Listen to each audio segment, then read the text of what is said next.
afternoon, good evening, whenever you're watching us. I'm just grateful that you're watching/listening to us. Welcome to QuarinTime. This is episode 4. My name is Jack. My name's Hunter. I'm Ethan. Wow. And we got some more movies to talk about today. Wow, how cliche of us. Wow. Yes, very, very cutting edge and new as we're trying out different things. Oui. But, Yeah. So we got 3 movies. I have a question for both of you. Do you have a question for both of us, Ethan? Yes. Okay, then say your question for both of us, Ethan. Did you ever hear the tragedy of Darth Incel the Cuck? Who's... oh, good lord. Oh what my... the f***? Where are you going with Yeah, this? wait, who's this? I thought not. It's a simp legend. Okay. Jesus Dark Christ. Incel was a dark lord of the simps. He was so toxic, he couldn't even get a single woman to spend more than 4 minutes with him. Oh. Unfortunately for him, one day he picked up a psycho bitch. She killed him after he underperformed. Ironic. Oh, Lord. He finally had a chance, but he blew it. Alright, thanks for telling us your biopic, Ethan. First... Damn it. Poetry, great strong start. So yeah, first movie. Perfect segue, guys. Yeah, really. So what's this movie called? The first one?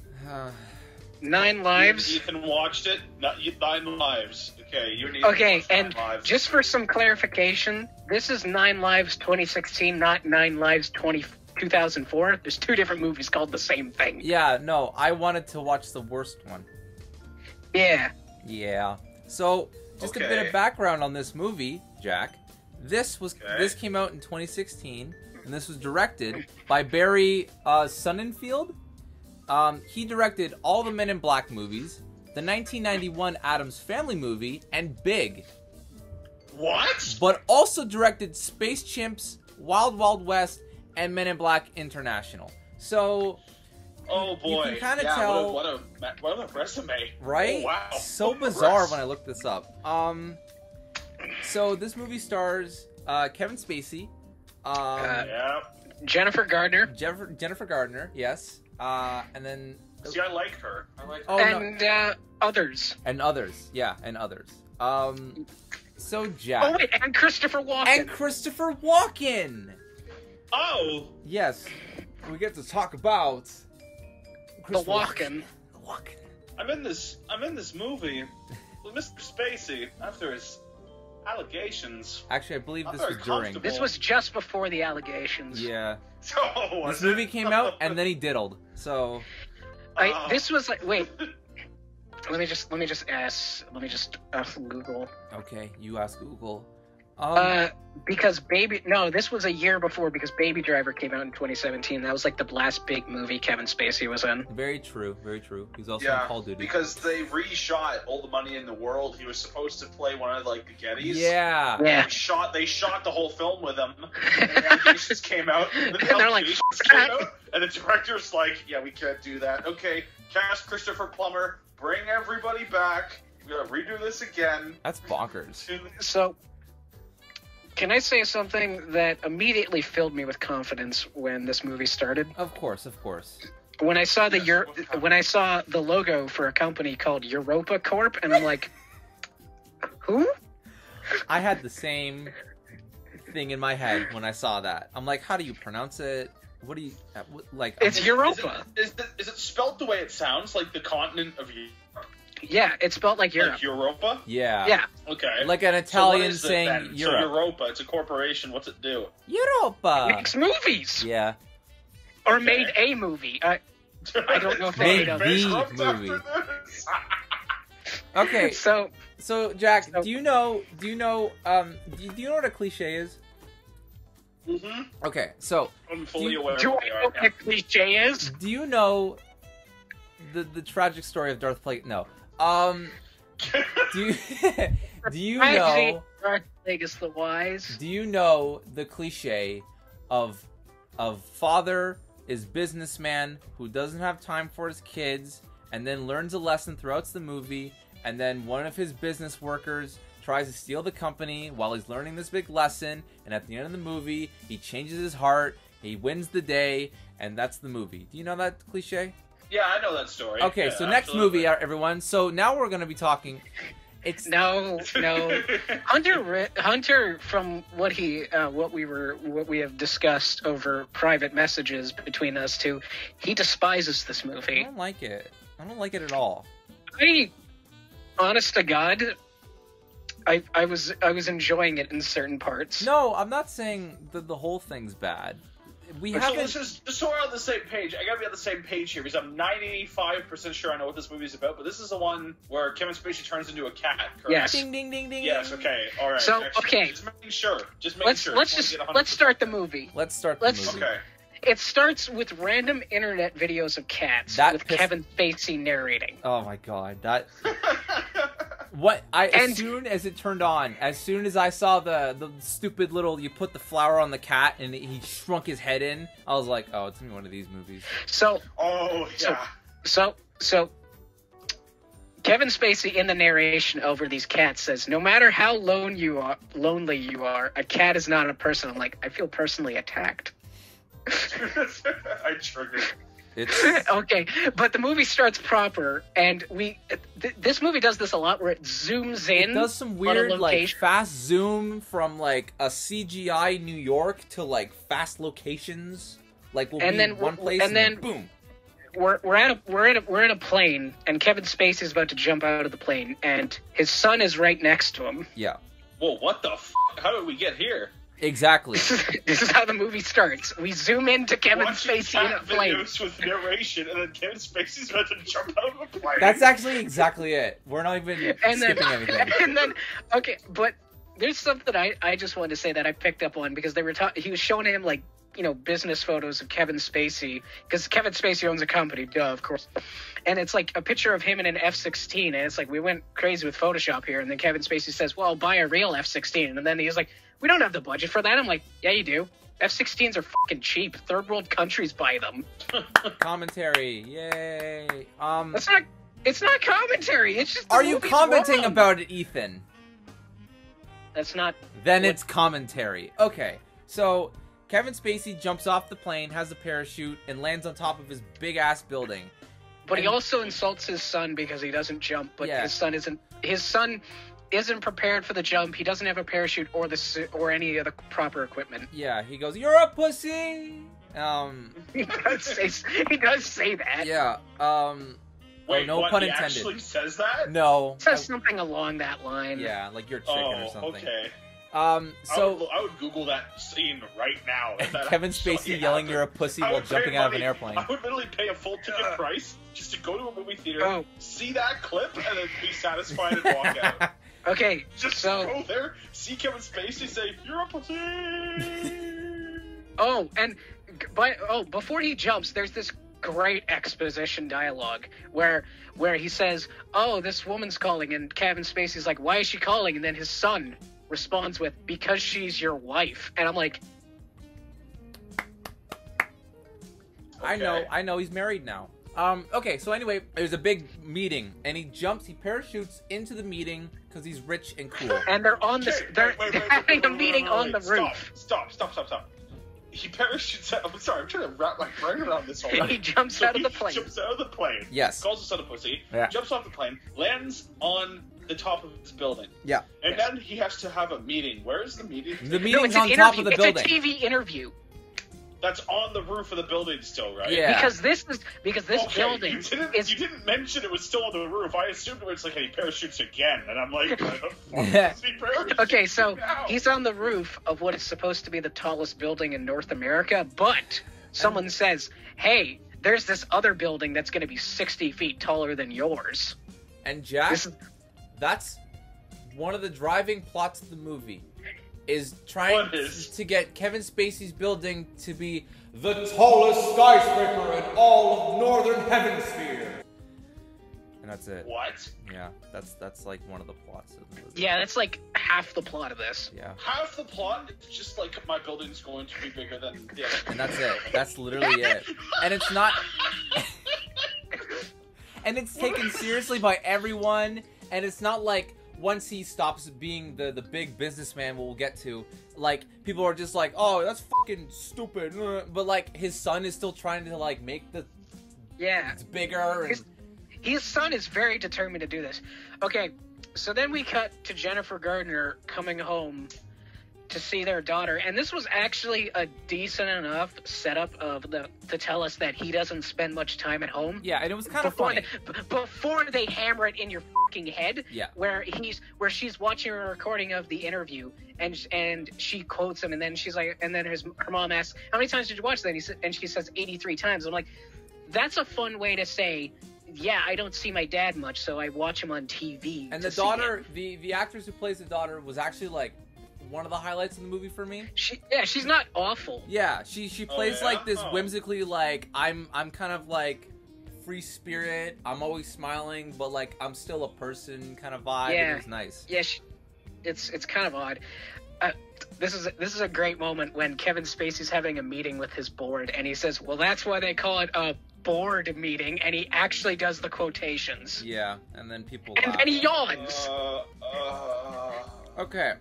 So, I don't care about what happens until something I care happens. So yeah, well, okay. I'll just run through shit that happens. Yeah.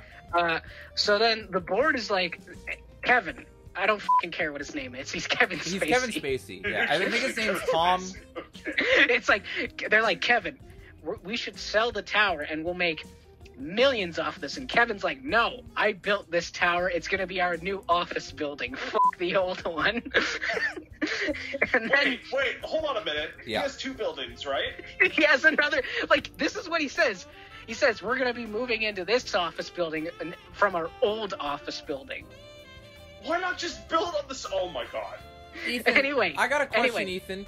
Was it ever mentioned what the hell the business was? They don't say what they actually do. Yeah.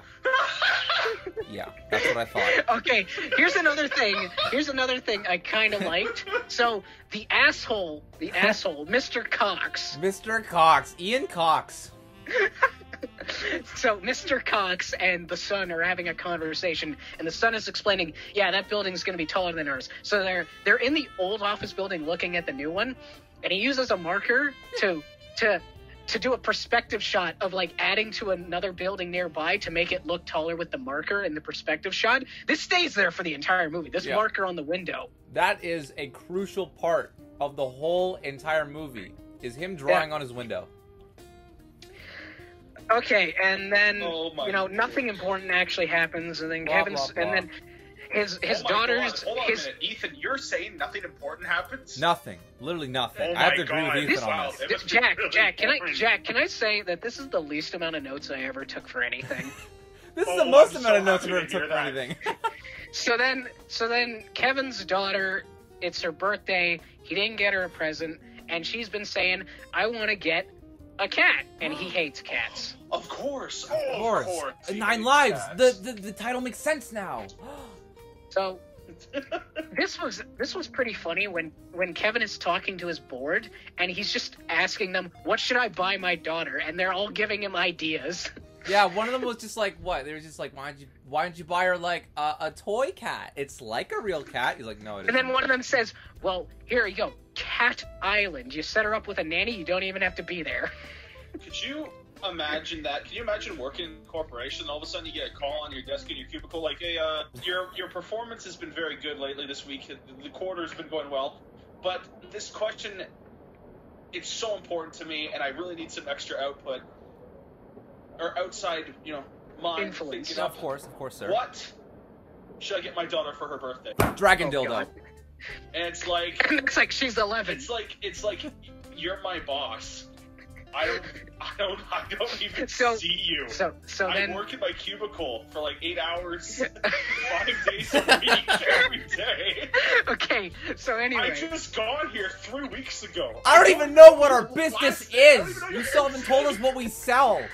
Okay, so then his son is able to convince him to buy the cat. So he goes to the nearest cat shop, but before he enters the pet shop, don't say the pet shop's name. It has to be a surprise. Yes, I want to talk about. Okay, so when he gets to the pet shop, a cat jumps on his hood, and it's a fucking jump scare. Yeah. And then there's these weird shots when he gets out of like 3 cats that are all the same cat. They're like clearly the same cat, but they like use different shots of them and put them all next to each other. They looked green screened on like the black ones looked really weird. The black ones looked fake. They looked legit, not real. They look like CGI. I don't know what the hell it was. But CGI cats aren't they're a pretty common thing in this movie, so. Yeah, but no. Like they looked worse. They did. No, they were like the first things I noticed. I was like, whoa. And then when Kevin enters, he very, very deliberately closes the door. Somehow the door then opens again, and then the cat that jumped on his hood runs in. I'm like, how the f*** did the door open? Continuity, yay. That bothered the crap out of me. And now... Continuity. All right, who then enters? Mr. Christopher Walken. Oh! He is a cat whisperer who owns a pet store. A cat shop. It's a cat shop. A cat shop, yes. Specifically a cat shop with cats in bird cages.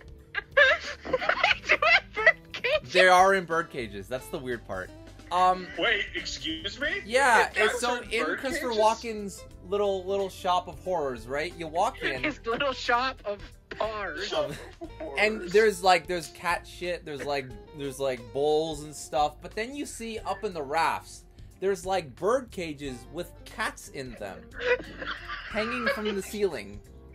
And then, there's a great bit when they're talking to each other, and then the cat that jumped on his hood meows at him, and Kevin Spacey meows back. Yeah, goes, meow. And he just goes.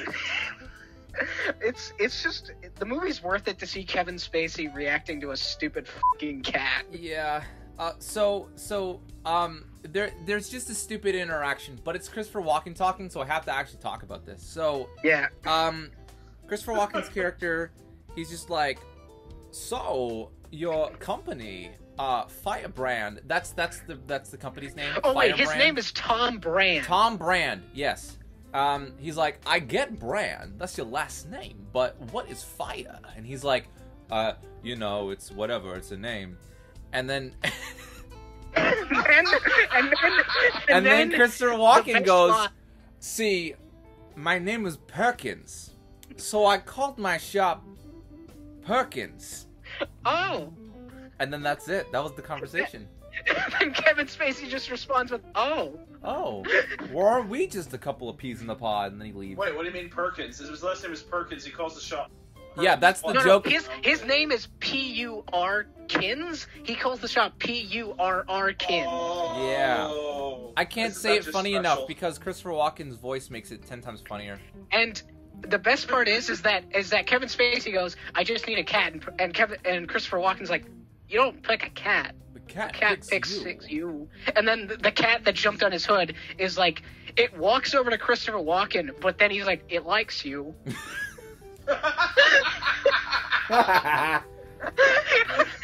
And then in the next shot, it's looking at Kevin Spacey. I'm like, So then Kevin Spacey gets a call on his little fucking doohickey wristwatch, and he's like, oh god, I have to go to my big building, and... Yeah, you go to the top of the tower. Yeah, I gotta go to the top of my building for some reason. So he grabs the cat, he grabs whatever, and he goes to the building. Christopher Walken goes, I wouldn't go if I were you. And he goes, okay. And then he leaves.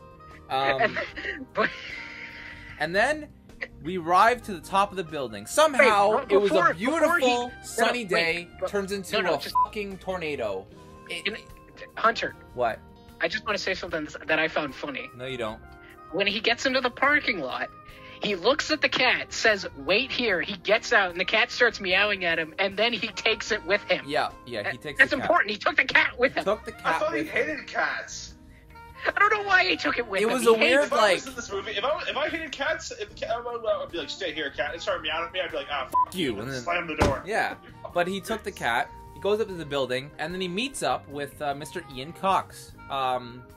Ian Cox is up on the roof, and I kind of zoned out what the hell they were talking about. They were talking about how to get the building to be taller. Yeah, some shit like that, you know. The basic because the movie. Building being taller is very important. It is. Apparently. So, lightning strikes the building. It hits like the course. pole, like the antenna, and the lightning scares both of them. They cartoonishly jump like 20 feet back. Kevin Spacey is holding on for dear life on the edge of his building. Still holding he grabs the cat carrier. Still holding the cat basket. No. He isn't holding the cat basket. He then grabs the cat basket as he's holding on. Oh, that's true. Yeah. He grabs it. Oh, and then right before he did that, he said he said to Mr. Cox, "You're fired." Yeah. So then Mr. Cox is standing over him like Scar in The Lion King, and he's like, "You're gonna fire me?" And then he's like, "Help me up!"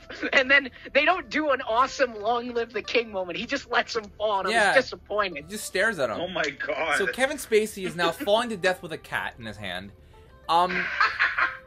But like they don't really. It's weird. It's weird how this happens. So the cat carrier snags on to something.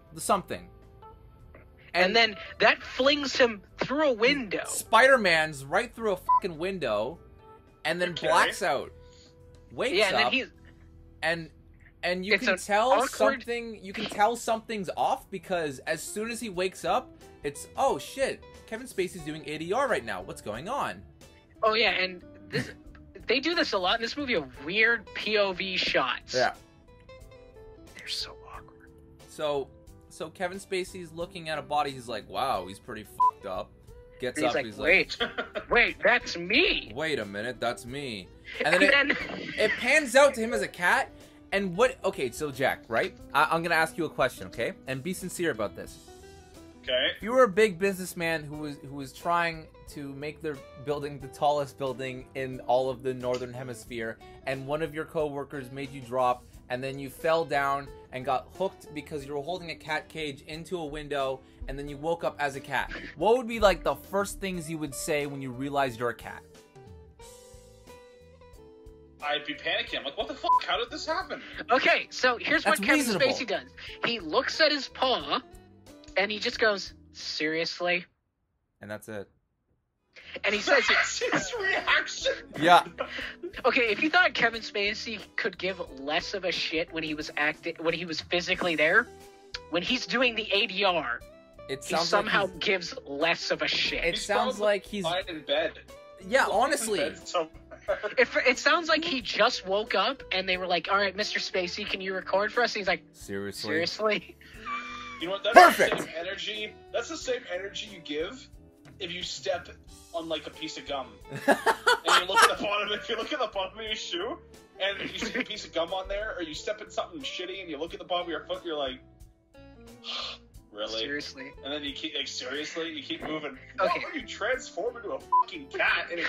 Okay, so then we're now at the hospital. Yes. Kevin Spacey's family is there, and they see the cat. And then, for some reason, they just leave the cat that's clear that they know is a gift from Kevin Spacey just on a trash can. Yeah. Mm-hmm. And they just leave it there in the hallway. Then Perkins is there. Perkins. And then he's a cat whisperer. He's a cat whisperer. He knows this He can talk to Kevin Spacey and he can understand him. So, seems that you're a cat now. Huh. Okay, so basically, he just essentially tells him everything like that, just like, "You're a cat, so be a cat." Yeah. And then Kevin Spacey, this is like one of the... That's helpful. Kevin Spacey has one of the 2 moments where he feels like he gives a shit in the ADR, when he says, "I hate cats." Yeah. And the face the cat made along with Kevin Spacey saying that was actually really funny to me. I feel like they CGI, like, they grabbed it in Photoshop and, like, bent the face downwards when they did that. Well, there's sometimes where it felt like that, and sometimes where it just felt like the cat was just being a fucking cat. Exactly. And they were just like, "Oh my god, that was... thank god we got it." I gotta give credit to this cat acting, because usually animals, when they act, is, like, terrible, and they're looking at the camera and all that. Yeah, but like this cat looked like it was acting, and it was weird. I've always heard, especially growing up, you know, if you ever see interviews with actors, etc., they always say, if you can help it, never work with animals or kids. Yeah. Yeah. And do cocaine. Yeah. Yeah. That too, very important. So then they take him home, and I found the antics of him trying to use the pen very funny. Uh-huh. See, Hunter sounds like he's in pain, but I'm just like, yeah. Yeah, I'm just like, yeah. I can admire the novelty of the idea. A cat. As a matter of fact, it's funny you say that. I was actually playing with my cat, and he was clawing a pen that I was jabbing him with. You were jabbing your cat with a pen? Yeah, I was bored. Okay, so then we get Kevin Spacey smashing into a wall. I had no idea what the fuck happened. He was trying to write a letter to see, like, yeah, I'm human, but it was just scribbles. All of a sudden, so then it jump cuts. And don't forget, there's that. Then he somehow gets ink on a picture of Kevin Spacey with George Bush. Yeah, that's a recurring joke in that scene for some reason. What? It's a picture. How is this relevant? It's not. It's not relevant. It's just a fucking joke they keep going to. Anyway, oh my so God. it jump cuts to it's just like some weird side shot, and you see a wall and a little like stool, right? All of a sudden, you just see a cat run up, smash its face into the wall. then he gets up, runs back, and fucking smashes his face into the wall. I'm laughing my ass off because I have no idea what the fuck is going on now. I'm like, is he trying to kill himself? Like, what's going on? And then this it opens up and it reveals the liquor cabinet. The liquor cabinet. Oh, so then God. He makes a concoction to pour himself some brandy, which I found pretty good. They used he found an ashtray, and I thought that was kind of clever. Like, yeah, like this was pretty funny. I thought the cat antics were occasionally funny. But I looked up as that scene was going on, can animals have alcohol? And no, it'd kill them. So in like the first 14 minutes of this movie, he should be dead. That was only, we're only 14 minutes in. I fucking believe so. 24 minutes into this movie. Stop. How far are we? How many? Wait, hold on. 14. No, not 14. I believe 24. 24 minutes into this movie. Okay, that's okay, a lot of shit has happened. A lot of shit. Yeah. Okay, so then, this is just something that because of my experiences with cats, I immediately was just like, oh no. So they feed him wet food, and I just had the reaction of, oh God. Why is that an oh God? Because I don't own cats. Well, you see, for my entire life of having cats, we gave them dry food. Yeah. And then, the boy, he needed surgery, and then he needed special food because he had a buildup of crystals in his bladder, and it nearly killed him. Whoa, so wait, were they magic crystals? That's what killed my cat. So then, after he had the surgery to help him from that, they were like, all right, this is the food you should give him so that, this doesn't happen again. And it was wet food. And I distinctly remember the first time we gave him the wet food, we plopped it down, and he looked up at us, and he was just like, what is this? What is this garbage? Was your and cat then he ate it, and then he was like, I want more, and then we gave him the other half of it. Wet food is not filling enough for a cat. Sucks. We were also told it's not healthy for our cat. Oh. So it's like, we used to, the way it went was we'd feed them dry food in the day, and then we fed them wet food at night. Uh-huh. That's how it used to be. Now you just give them dry food. But now we just give them dry food. Because they can have wet food on the rare occasion. Yeah. But we were always told that's why Timmy, he had his bladder crystallization.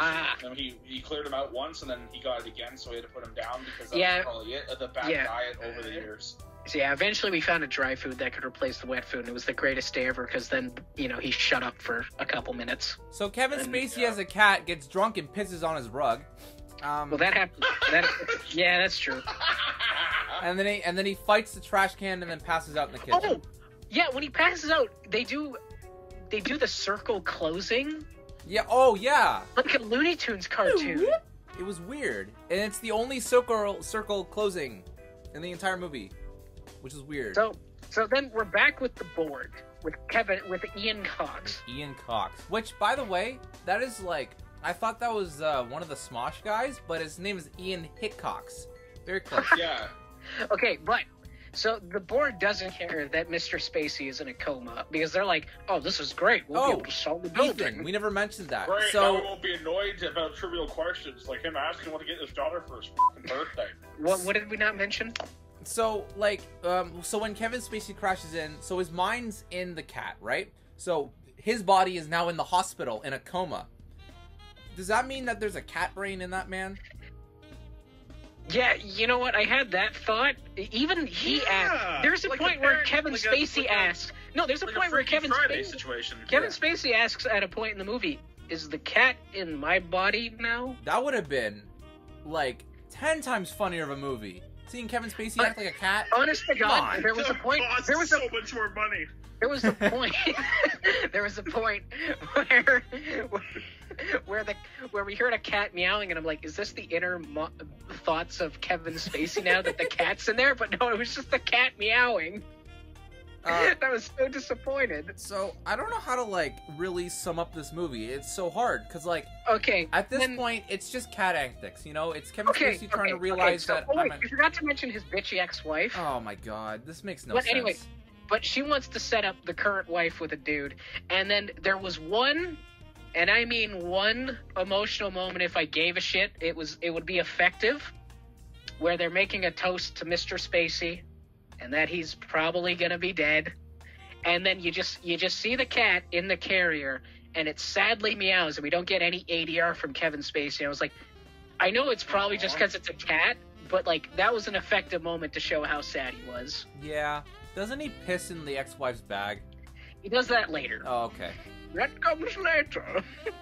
So, yeah. Oh, and so then when he wakes up in the morning, he rips up a Yellow Pages, and this is the first time I think I've ever heard when a kid says, "What's a blank?" And I thought, oh, that makes sense. Yeah. That's not because, like, Jack, do you know what I'm talking about? Kind of. What's like, a Game Boy? Yeah, like, remember that ad, "What's a computer"? Remember that ad? I don't even know what the fuck you're talking about, Ethan. Hey, there was this Apple ad where they had like a iPad thing, and in the ad, it's like a person asks a kid, "What are you doing with that computer?" And the kid asks, "What's a computer?" I was like, "Oh my God." Oh my God, that's stupid. Computers still exist. Yeah, that's why it was stupid. But when she asks, "What's a Yellow Pages?" I'm like, "That's fair." That makes sense. I doubt. I'll give him that one. So, but anyway, he rips out the page for Perkins. The cat whisperer. Yeah. So they call Perkins. We've established this. They call Perkins to talk to the cat. And so they call him. He comes over, and so Kevin Spacey wants to have a conversation with Mr. Walken. He's like, "Change me back! How the f*** do I get back?" And he's like, "You gotta be a cat, you know? You need to bring love and comfort to the family like a cat does." Why is your Christopher Walken Russian? What? Why is your Christopher Walken Russian, Ethan? Because you have it's to Russian, make family Russian happy with Christopher cat Walken. meows. You become a cat, so now, instead of helping you, I'm gonna leave you as a cat. I think, no, it's heavily implied by the end of this, he does this. Like, to all the cats in his shop. They are other people. Oh my God! Yeah, That's which horrifying. makes it more fucked up that they're in bird cages. Oh my God! They also reuse quite a bit of Kevin Spacey's ADR throughout this movie. Okay. They reuse his seriously. They do. They reuse another one. So then there's this moment where we're back at the board. Wait, no, we son. didn't mention why Kevin Spacey can't be a cat anymore. So Kevin, if he stays in the cat for too long, he will be in the cat forever. So he's gotta. Oh, of course. So this is the threat of the also, movie. if he doesn't start behaving as a cat, they're gonna chop off his balls. That's his. Yeah. That's what they say.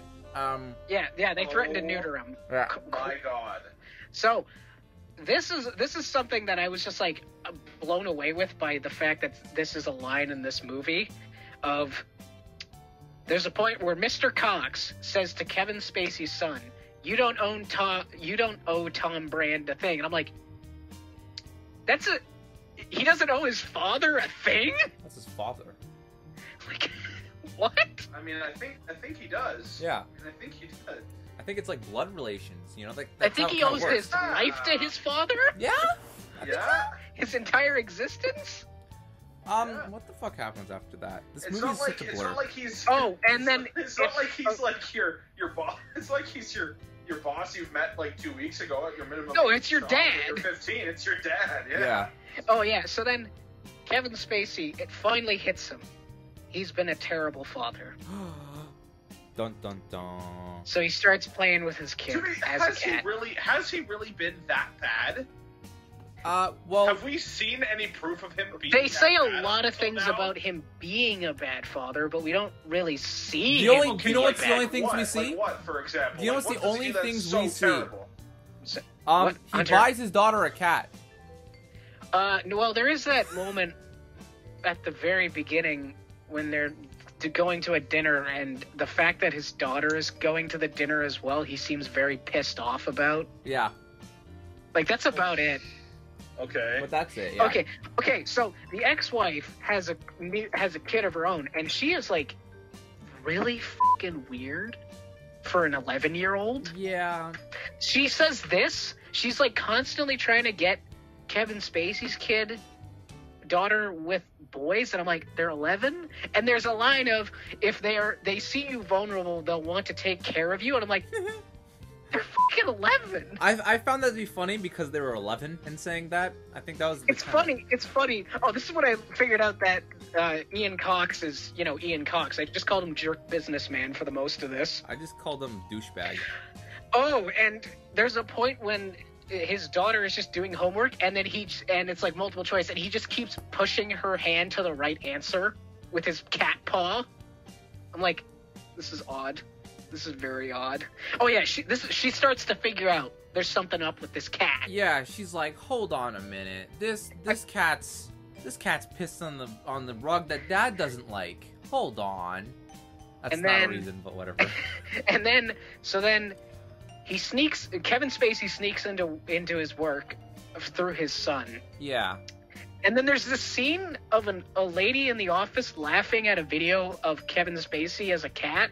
I don't know why this is here, but it's here. And it's not even what you're watching is like someone taking a video of the scene happening. No, it's literally the scene you watched on YouTube. So then we learn that the son, if Kevin Spacey is due to Kevin Spacey's current predicament, the son owns 51% of the company, but Ian Cox destroys that paper, and then we get a visual gag. So Kevin Spacey cat is hanging onto a pole, like the classic "Hang in There" kitty poster. It's not even funny. Yeah. And then we see a shot outside of the office, and we see the actual "Hang in There" kitty poster. And then they come out, and then this businessman says to Ian Cox, "Hang in there." And then when they walk by, we still see Kevin Spacey hanging there like the poster. For like a good 5 seconds. God. It just sits there, looking at it like, get it? It's the joke. Get it? That's bad. That's really Okay. bad. So That's like Rise of Skywalker. Rey They fly healing now! that creature. yeah. Rey healing that creature. She's like, oh, he's hurt. Yeah, we can all see that he's hurt. Puts hand on, heals the creature. Looks at the droid. I just healed this creature with the Force. Yes, I Yeah. have eyes. But Jack, do they fly now? They fly now. They fly They now? fly now? They fly They now! fly now. So then the daughter sorry. takes Continue. the cat to Perkins. Yeah. And then we get this awesome moment when the son says, "I own the company," and then Cox says, "Not yet."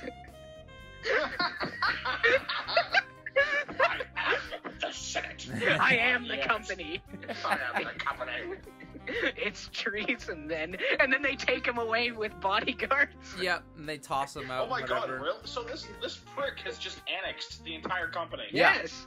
Wow. This Took is it when we over. learn that the other cats can talk, and that they might be other people like Kevin Spacey who are trapped in the body of a cat. Yeah. That's horrifying. That's so That's- fucked up. I kind of like it. I like how this movie has weird dark humor, mixed This into movie it. has.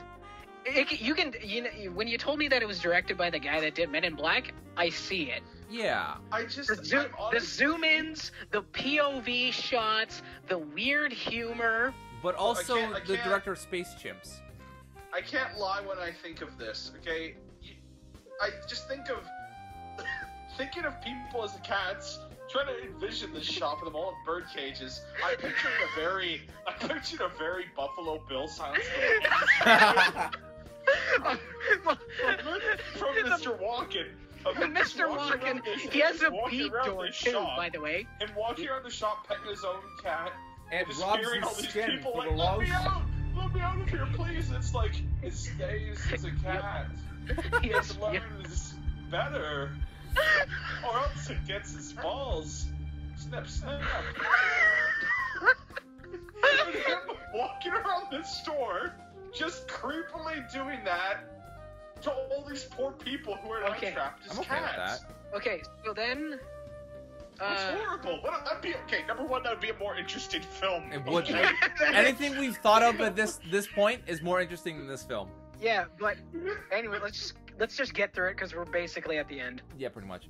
So, and then, so the son is at Kevin Spacey in the real human body in the hospital, and Kevin Spacey cat is there because the daughter wants to prove to her mom that the cat is Kevin Spacey. yeah, they did like. Oh yeah, so the daughters figured it out. Yeah, they did this like father-daughter dance that she remembers, and they did it, and he was a cat, and Christopher Walken dances a little. Was a CGI moment where the cat was dancing like a person. No, the cat. She was holding onto the paws, and then the lower paws were on her feet, and they were dancing.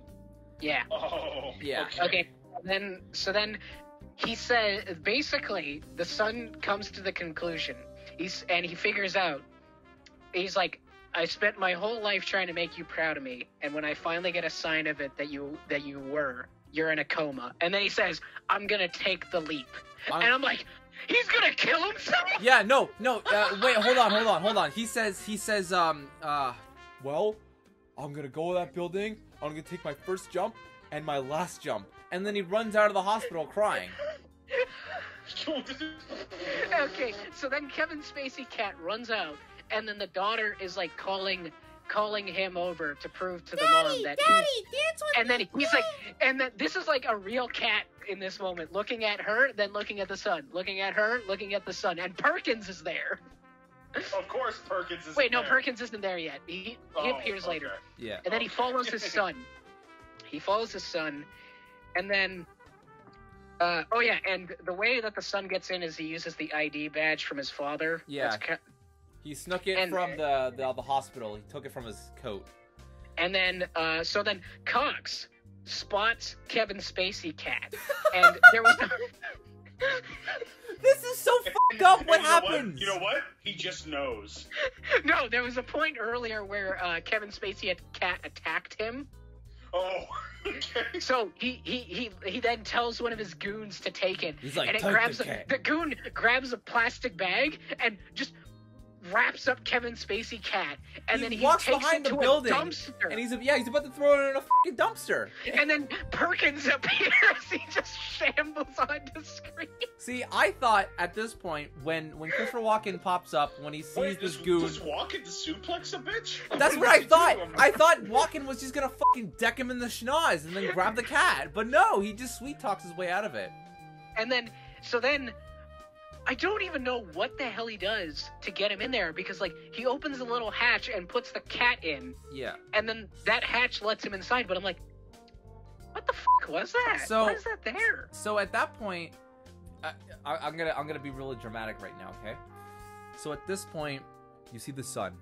He arrives from the elevator. He's on top of the roof. Okay. You can see it in his eyes. He's trying to grasp the fact that this might be the last time he ever breathes air.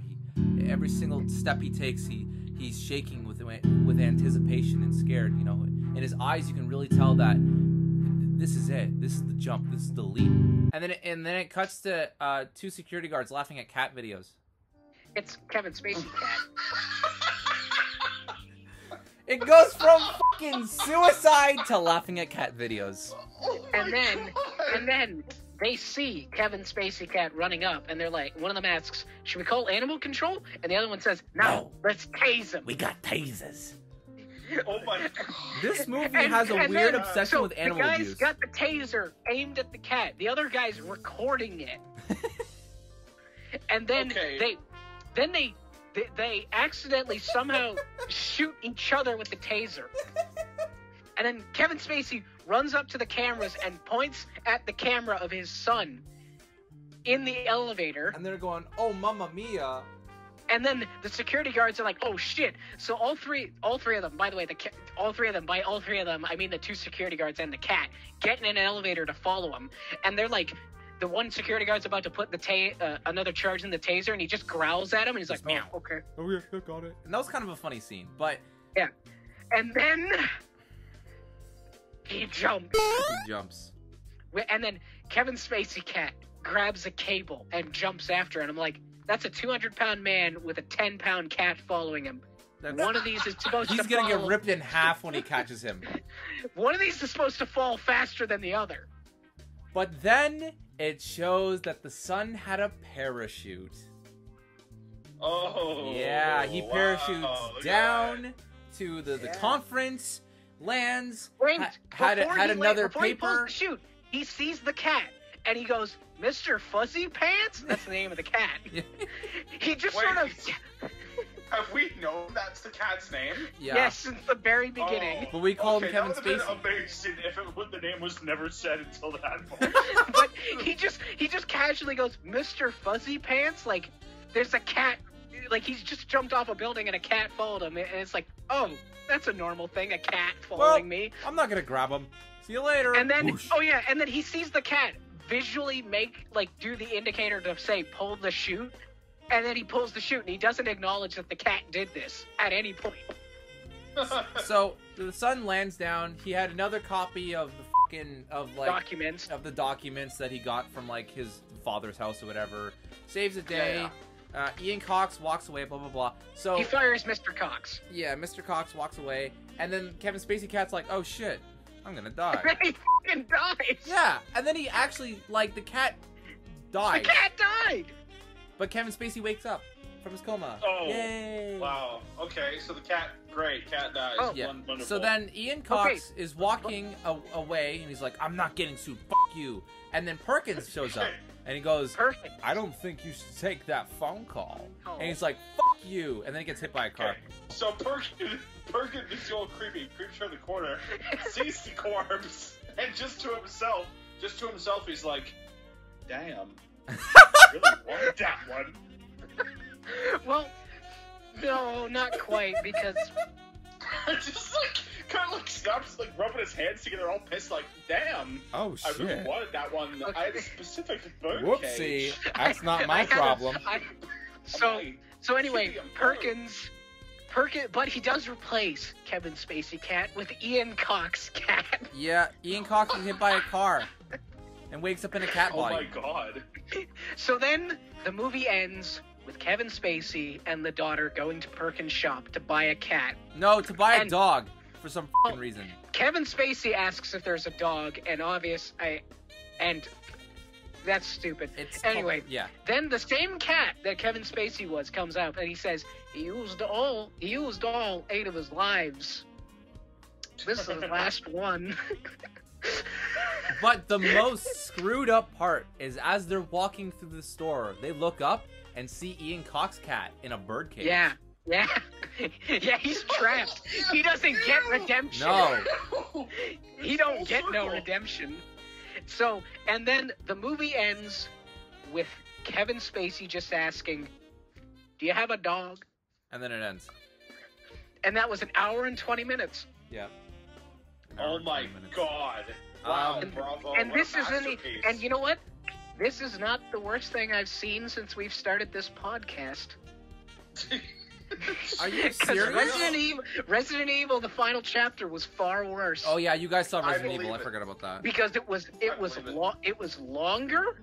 It was harder to tell what was going on, and I legitimately only knew 3 characters' names.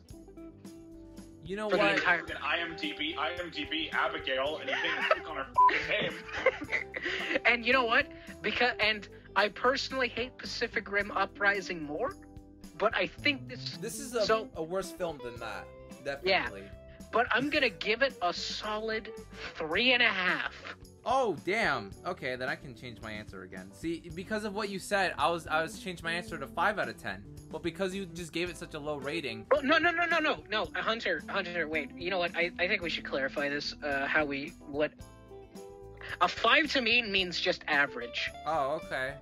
Like, I don't go with 7 being like average. I go with 5 being average because then it makes it easier. I think it makes more sense. No. 1 or 0 is dog shit. 5 is average or mediocre, and 10 it's like orgasmic.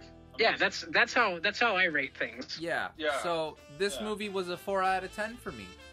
It just at some points I got a migraine. It was super cliche. I knew where the whole movie was going until when the son was about to commit suicide but didn't. When the son when that came up, I was like I nearly fucking died. Yeah. No, it came out of nowhere. I was screaming at like 2 in the morning when I was watching this bullshit movie. Oh, you were watching at 2 in the morning too? Yeah, I think so. Oh my god. So yeah, Jack, it's this time of the podcast. Describe the movie for us. Yes, please, Jack. Okay, so I actually took some notes. Oh, yeah. You took notes of us talking? Yeah, so because I knew this was coming. I wanted to make sure I had some sort of concrete... I knew this was coming. We've only done this 3 other times. So, Nine Lives. Very generic tale with a very odd driving force behind the film. You have 2 businessmen competing to have the tallest building in the Northern Hemisphere. We never learned what the other company is. You keep emphasizing Northern Hemisphere, so I'm going to imagine that's a direct quote. It is, because... The Northern Hemisphere. Because the tallest building in the world is in India. Yeah, so a neglectful businessman goes to his co-workers, who he pays to do work, but instead is now paying them to just sit there and listen to his sad state of affairs and thank him for my birthday. Get her a cat, but I hate cats. I'll get her a cat anyway. So he goes to the store to get a cat, despite there being probably hundreds of other options. And probably other stores instead of creepy-ass Buffalo walking in there fucking behind the counter.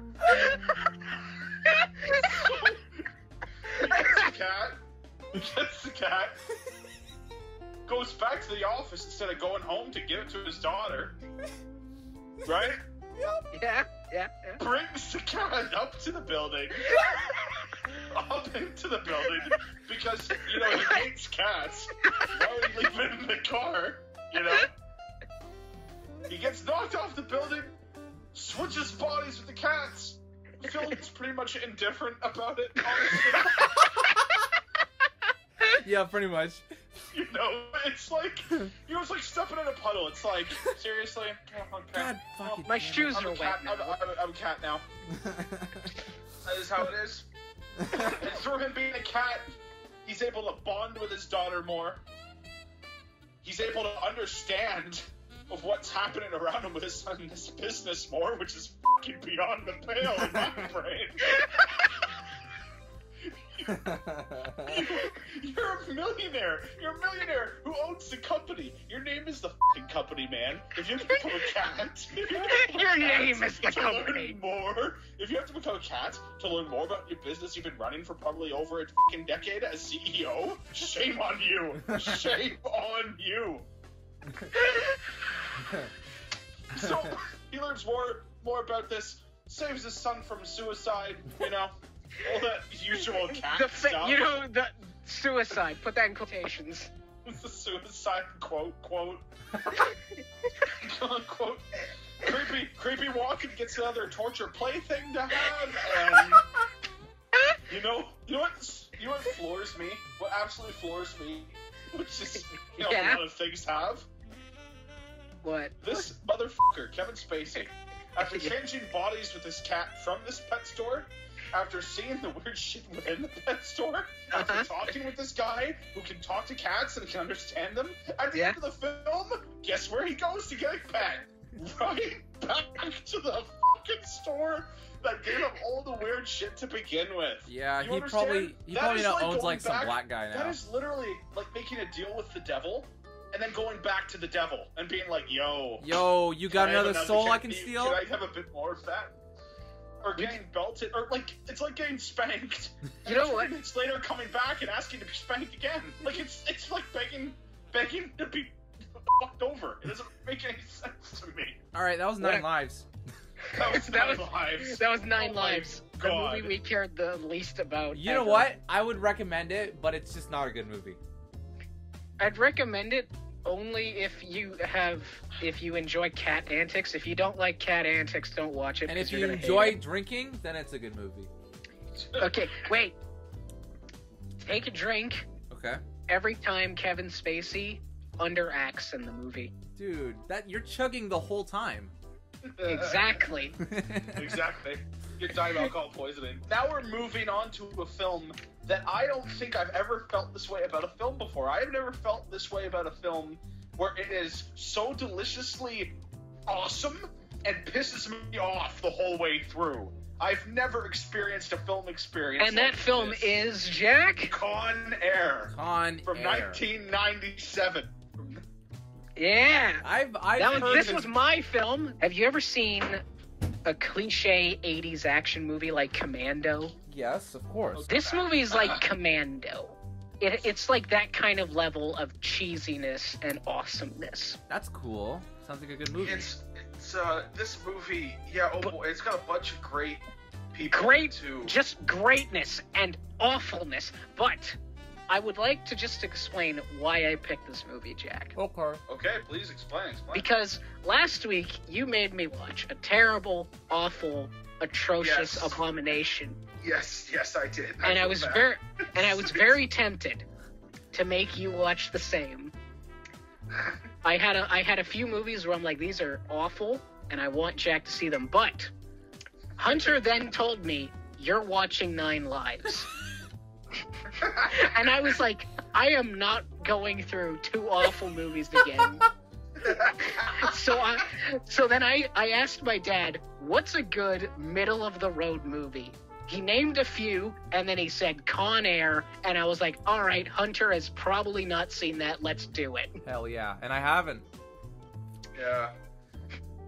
So yeah, no, this movie, man, it's got a bunch of people. You got Dave Chappelle.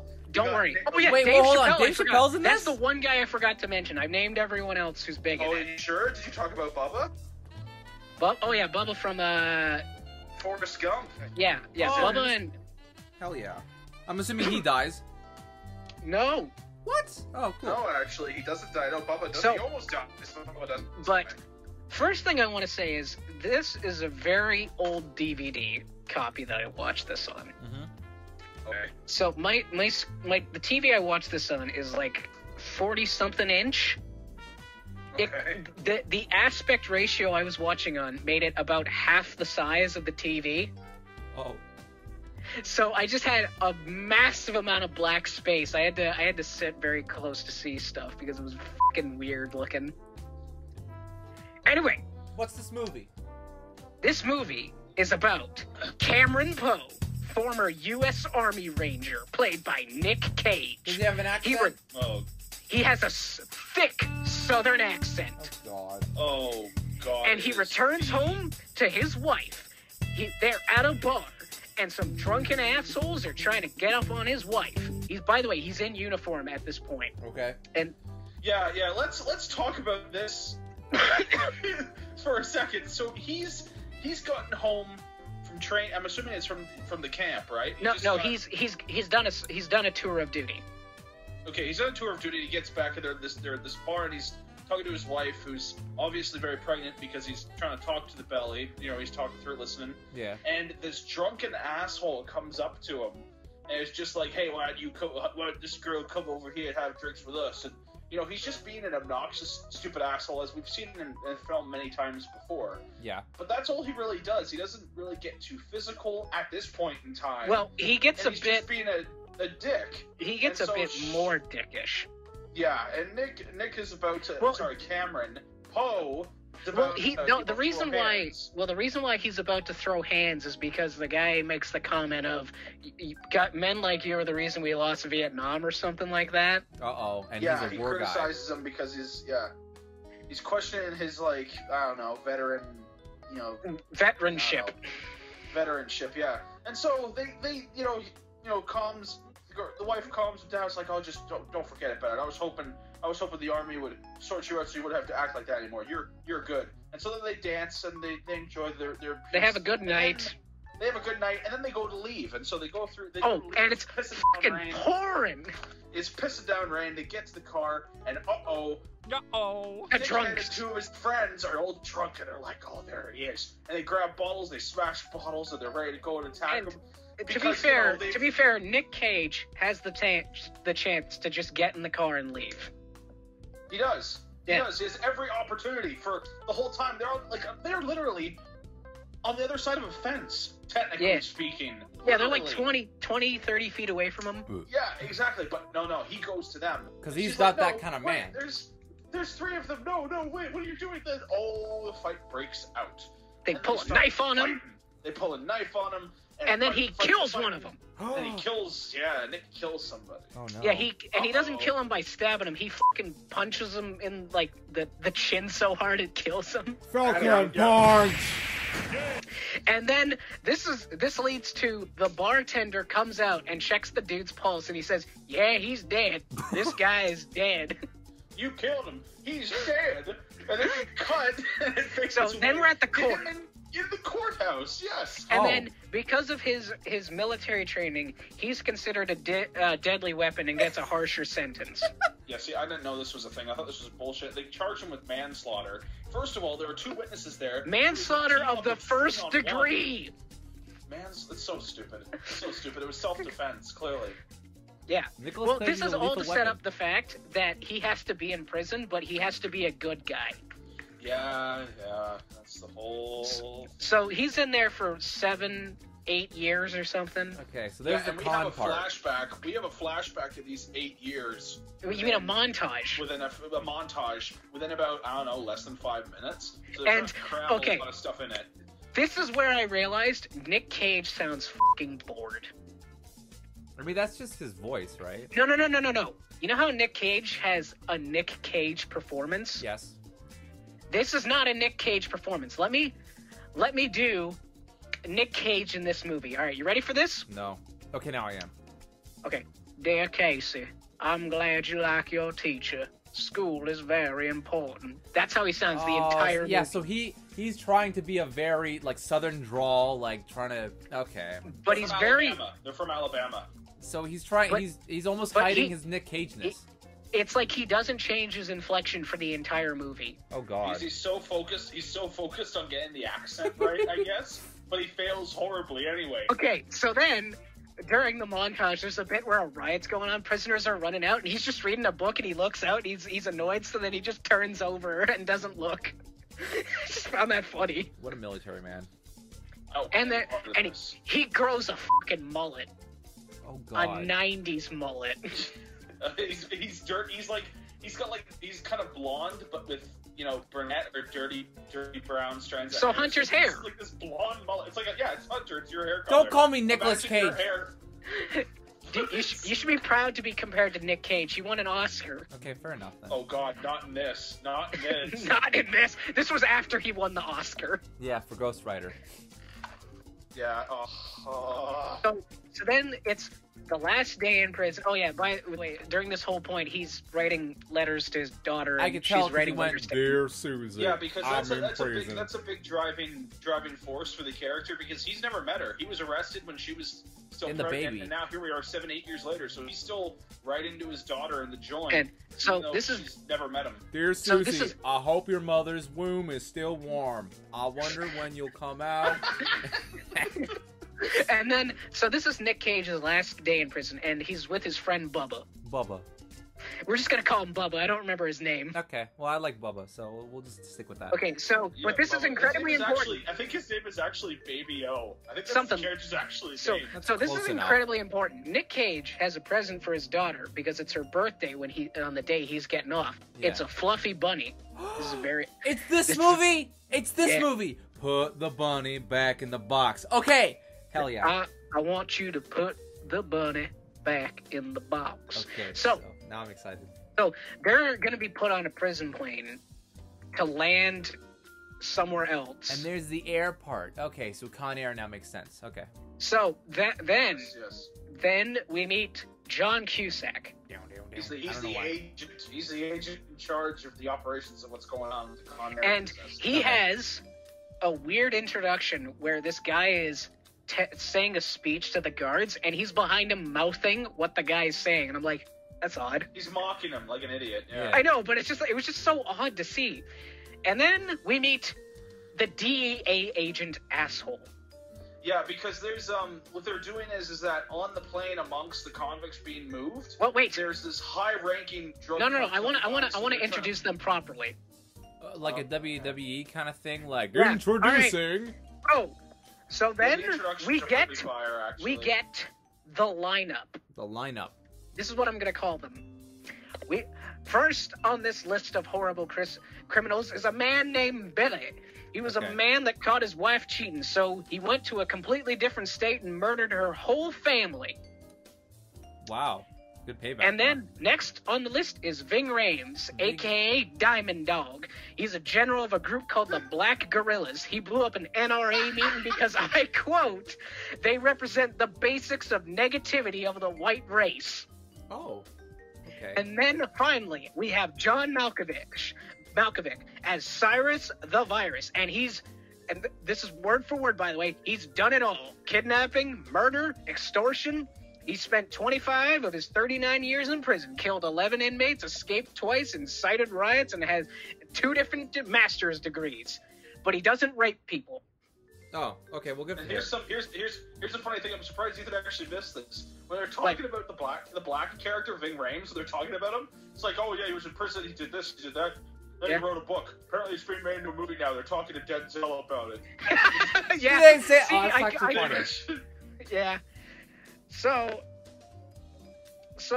they're put on the plane. The regular prisoners are put in chairs on the plane, but the lineup are put in cages. So they're like the big baddies. Yeah. Okay. Then we meet what I called the funny black criminal. Then I realized it was Dave Chappelle. So he is Dave Chappelle, Pinball. Dave Chappelle. Pinball. So there's 2 different black guys. There's the black guy who's getting the book in the movie, who's in the cage, and then there's Ving Rhames, there's Dave Chappelle, and there's Bubba. Yeah. There's okay, Bubba. so we're pretty diverse so far. Yeah, and Danny Trejo's on the plane. He's another prisoner, and they call him Johnny. God. They call him Johnny 23. He's got a rope. I did not like seeing Danny Trejo in this. Yeah, movie. I didn't like this either. This character really existed for one reason, and we'll say there, and you're gonna hear the reason. So he's called Johnny 23 because he's got 23 tattoos of roses for every woman he was convicted of raping. Oh, that's fun. That's a great and he has a talk with Cyrus the Virus, and Cyrus the Virus says, "I despise rapists, but for you, I'll make an exception." He does make an exception. I don't believe him for a goddamn second. He does make an exception. You are a disgrace. I don't know how to do a Malkovich. Okay, so then the asshole DEA agent sets an undercover cop or an undercover agent to pose as a prisoner on the plane, and it's like, and John Cusack's like, all right, so he's the one that told he's the one that's being told everything about these criminals. Okay. And then the DEA agent's like, all right, I'm gonna give him a gun. And John Cusack's like, no guns. The only guns on this plane are in the are with the pilots, and underneath. We're not giving him a gun. And then DEA agent agrees. But then when he's about to be put on the plane, the DEA agent's patting him down, and then he sneaks a gun into his sock. Uh-oh. So that's important. Okay, I'll keep that in mind. And then there's just a funny bit of, there's a guard that says, if you so much as spit, the rules will be enforced. So Randy spits, and then the guard elbows him, but it's clear he doesn't actually hit him, and there's no sound effect. Jack, did you notice that there was like no sound effects when they hit each other? There was no sound effects when that dude got elbowed. I'm No, not like- sure about the others, but Like I don't remember a single punch or kick sound effect. And then they I gagged. remember the dude. I remember Nick Cage's power walk at the ending of the film. Oh Kicking wait, all that we ass gotta in the cockpit. wait. We gotta build to that. The power No, walk. but I know, but I'm just telling you that's when I heard. Okay, yeah, but like, stuff. okay, this is important. Bubba needs a shot of insulin. Uh-oh. Yes, he's diabetic. He's Okay. a diabetic. So- yeah.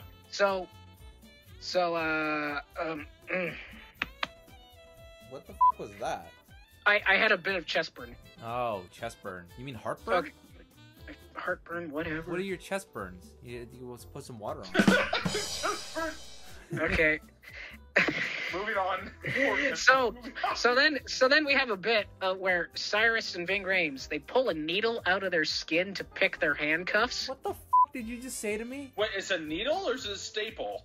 A staple or something. Okay, They pull so- something. It's a little. They pull like they obviously like got the fleshy part of the top part of like in between the thumb and the index finger on the top. That nice fleshy little flop. Ah, It must have okay. somehow smuggled in. Yeah. So and then Have those Dave guys Chappelle. getting out. Dave Chappelle then vomits up a little packet, and it's got a needle, and it's got a match, and he spritzes this Native American dude next to him. He's like, sorry about this, man. And then he lights the match and sets the dude on fire. Whoa. This dude doesn't even know. He's like, I hope you forgive me about this, bro. Like, he catches fire. That's when all hell breaks loose. So Fire! so then to let this guy, they let Dave Chappelle off of his chair so that they can get this guy who's on fire out. Yeah. And then Dave Chappelle, in the confusion, lets the lineup out. Oh no. And then they slowly begin to take out the guards. Oh god. It's not And then going to be a ConAir. And then the pilots are like, oh shit's going down back there. And one of them goes back there with the gun. And then Cyrus instantly takes this guy out, grabs the gun. They shoot a couple random prisoners. And then he starts shooting some guards. And he's like, I have the gun. I have the only gun. Do a John Malkovich impression, Jack. I have the only gun. I have the only gun. You will not get out of here alive. Okay, That's pretty much so it. then John Malkovich says, welcome to ConAir. He said it. He said the movie. He said it. He says it a couple times, actually. So then they start to release the normal prisoners. Uh-oh. And then Danny Trejo, the moment he gets released, attempts Goes to after rape, the female guard. Attempts to rape the female course. guard. and Nick Cage goes to stop him. And they're about to get into a fight, and then Cyrus is like, no, you ain't doing that shit. So if you try that again, I'll fucking kill you. You're not putting that machete in her. John Malkovich's character has some actually really good lines. A couple of them, two of them I went wrote- to Danny Trejo. Yeah, I wrote one of his lines down. I just call it word diarrhea. Word diarrhea. Well, that's just John Malkovich in general. But There's so one where he said, there's one line, the line right there where she's about to rape the woman. He's like, John, what does he say? John just says something like, the second you get your dick out of your pants is the second you get out of this plane, or something like that. He looks at him and talks to him. So then we learn that they have an employer. An employer. And John Malkovich's plan is that they're going to land at the place they're supposed to land at. Oh, okay. And what they're going to do is they're going to release the prisoners that are supposed to be released there. And then pick up the prisoners that need to be picked up, because they need someone that is about to be picked up Yeah. at that place. Yes, it's a prison transfer. They're Yeah, stop in a city. yeah. They're gonna pick Yeah, up more prisoners. But the problem is that, right, when the prisoners are getting released, the undercover agent gets let loose, and he immediately Dies. pulls the gun.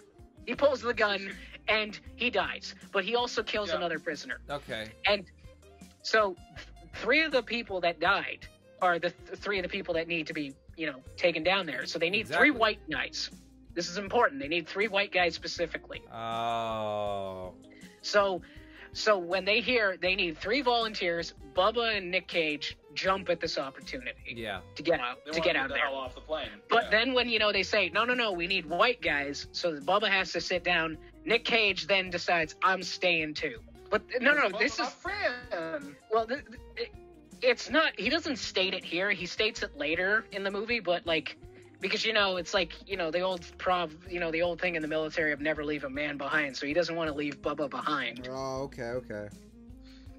So he stays. And then when they land, there's a fucking sandstorm going on. So this makes it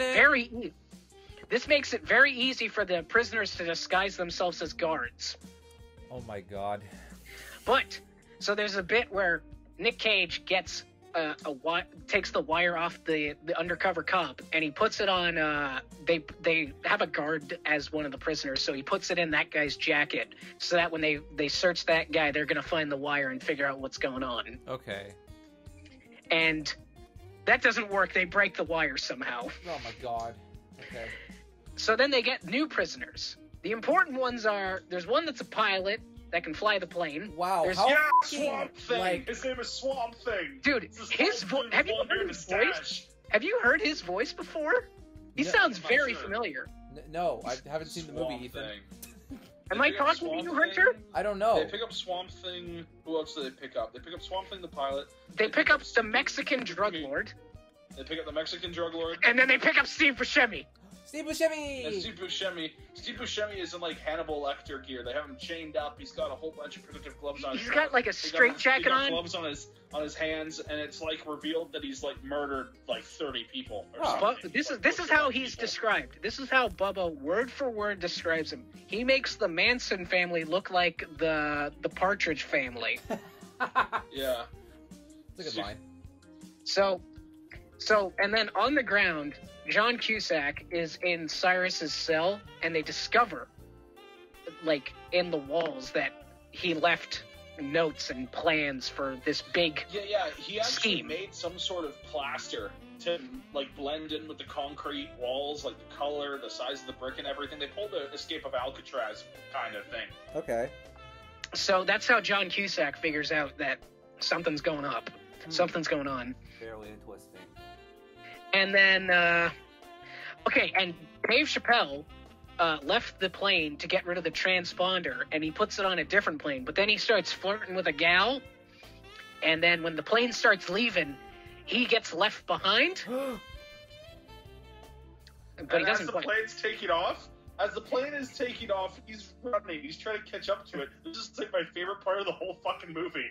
He's running, trying to get into the plane, and he's screaming at the window. He's trying to wave at people at the window, and guess who's the only person who sees him through the window? The Native American guy he tried to light on fire. Oh my god. Well, he did light on fire. He did light on fire. So the Native American guy looks at him and sees him, just flips him off, and just laughs. He's like, and then he falls over, and then we don't see him.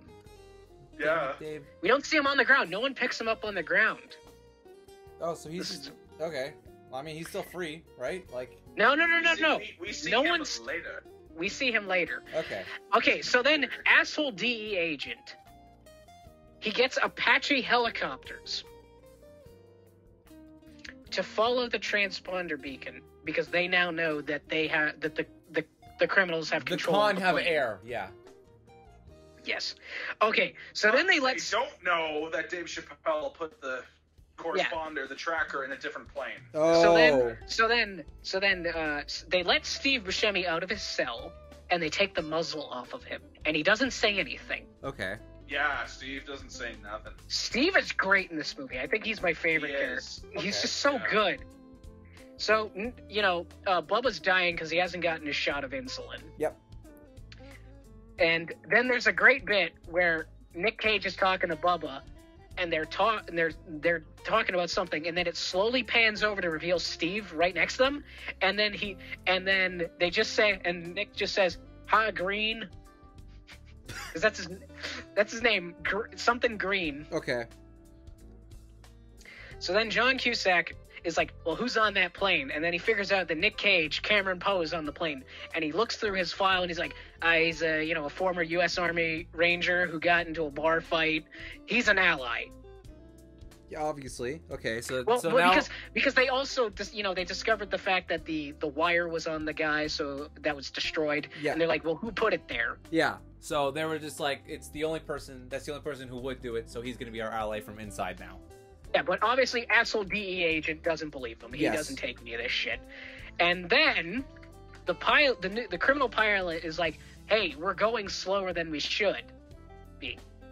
The landing gear hasn't come up all the way. So then Cyrus sends Ving Rhames down. And then Ving Rhames tells Nick Cage to come down, and he calls him Hillbilly. He always calls him Hillbilly. Yep. And then they find... Who do they find down there?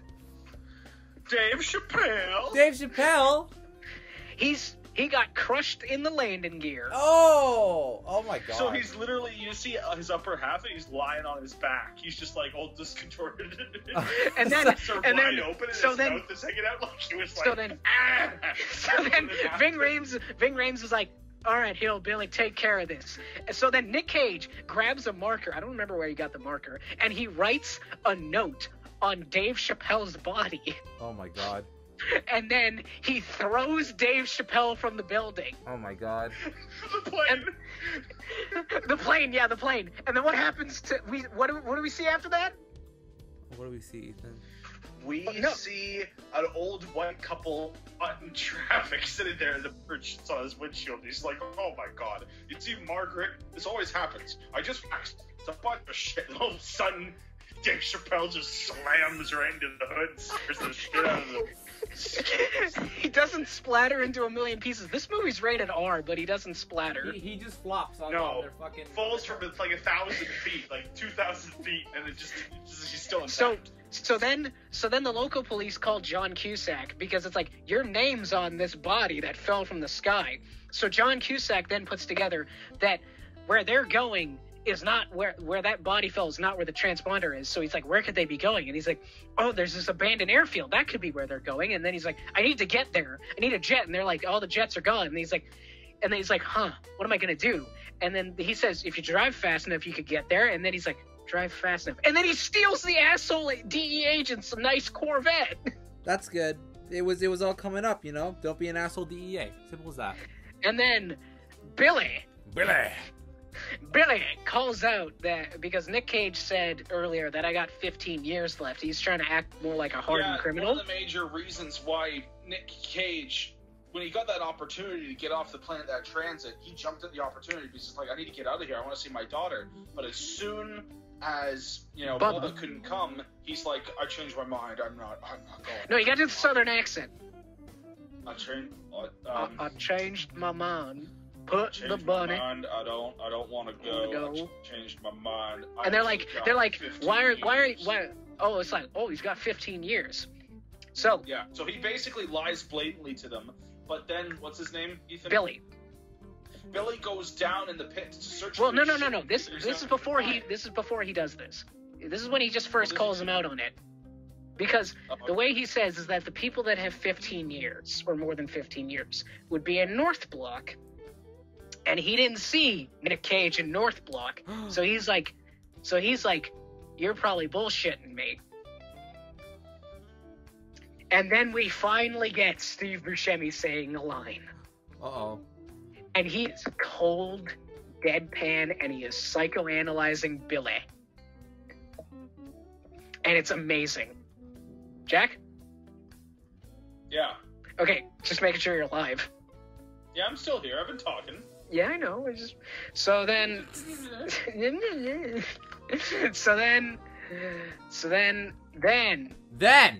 Billy goes down, and we get the moment.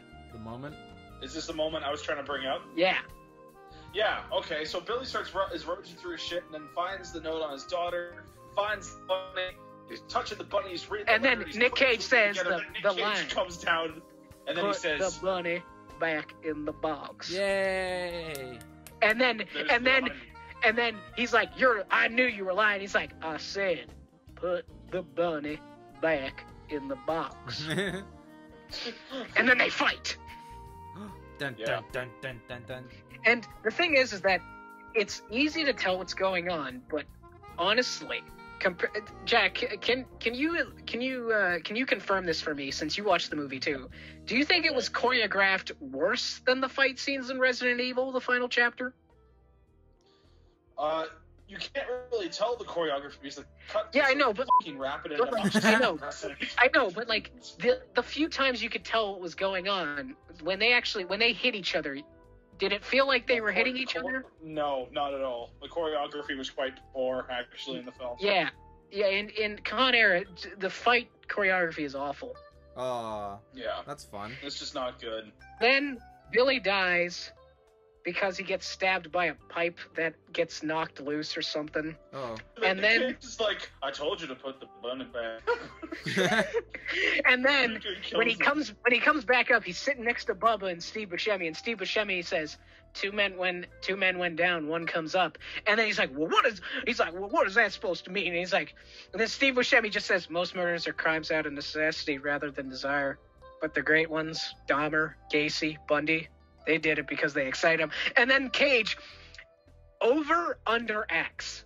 Over-under-acts. Okay, that's his specialty. Like, he makes an It goes from over... like 100 to 0 to 110 He makes like- again. It's weird. He makes an overacting reaction, and then when he says his dialogue, he's underacting, but then he does an overacting action again. Well, what the- Oh, and so here's a fun little fact about this movie. So when Steve Buscemi was casted in this movie, his character was written differently, but then they rewrote his character to fit Steve better. Oh, that's awesome. So then John Cusack arrives at the airport that they're going to. They land. They finally land the plane. They crash land. They crash land, kind of. Because the drug Mexican cartel guy is supposed to have a plane for all of them to continue on. That was the plan. They're going to land, and they're going to go to the other jumbo jet that this Mexican guy was supposed to hook them up with, and that's what they're doing right now. Okay. Okay, so then we finally see Danny Trejo again. It's been 30 minutes since we last saw him. Oh yeah, I actually completely forgot about him. Exactly. You forget about him because he Yeah. has like 3 scenes in the movie. But then Cage needs to get a needle for the insulin for Bubba. That's right. Yeah, because Bubba's like locking up. He can't move. He's still sitting in the but chair. when Cage leaves, Ving Rhames is about to kill the remaining guards that they have. And then he's like, no, don't kill the guards. And then Ving Rhames holds the gun sideways like a gangster. And then Cyrus, I had to write this down. He has the most ramble-on line I have ever heard in my life. Are you ready, Hunter? Yeah, go for it.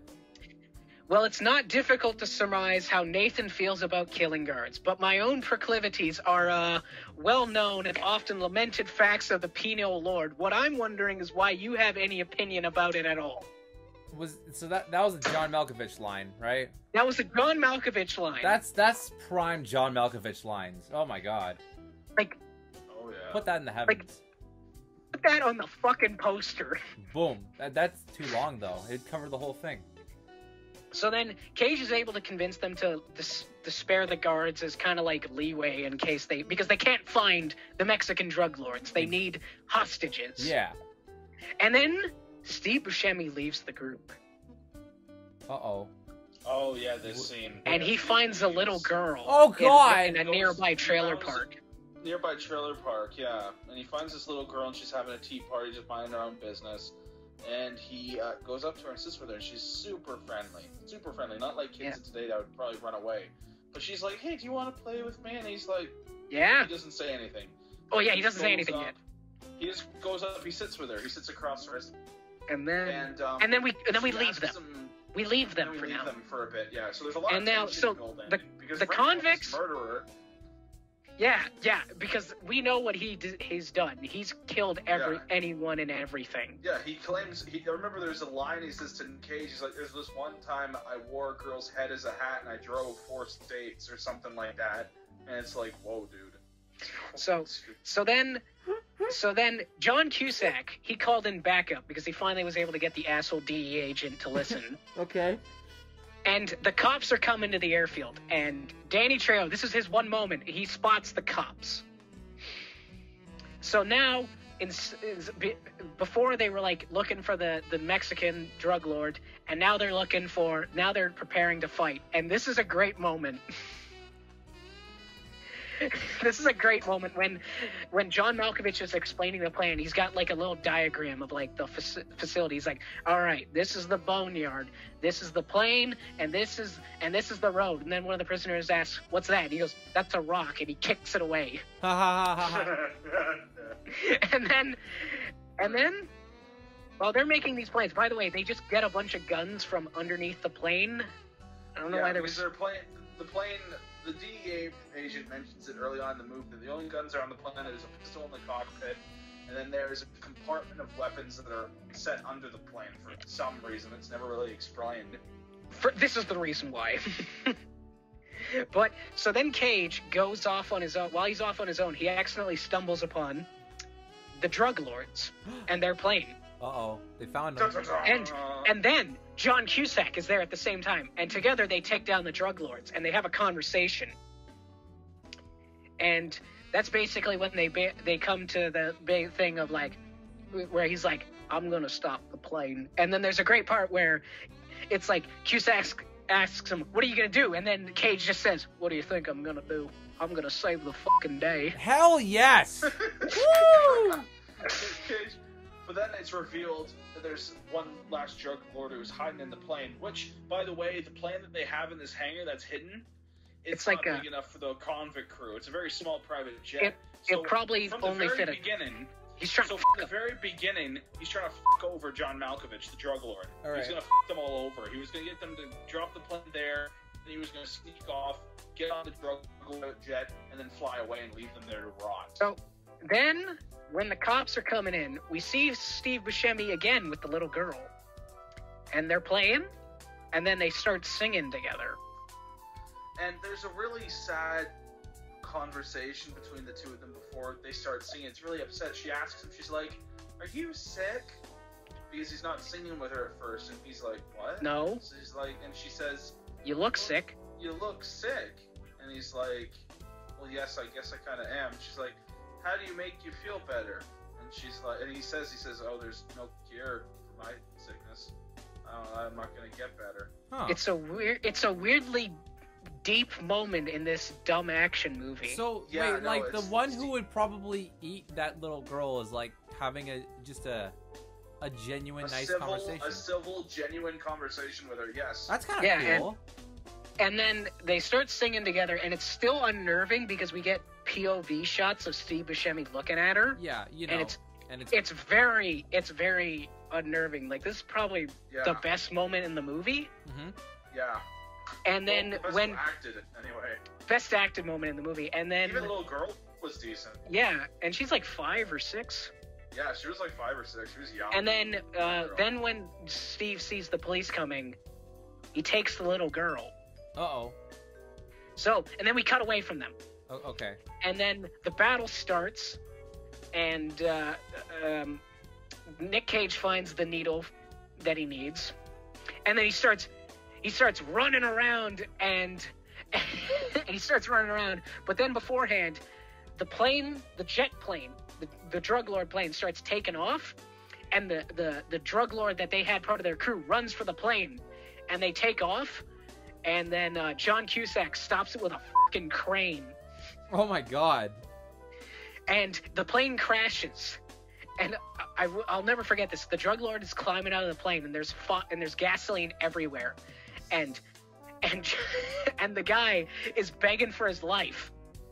And he says, sigh, and then John Malkovich says, Anara, and throws a match at him and fucking lights him on fire. They start walking away, and they have a cool guys don't look at explosions moment. Oh my god. Yeah. This does sound like a cheesy movie now. It's now starting to kind of show its colors. Anyway, then the action starts, and Danny Trejo takes this opportunity to go and rape the officer that's in the plane still. Oh and god.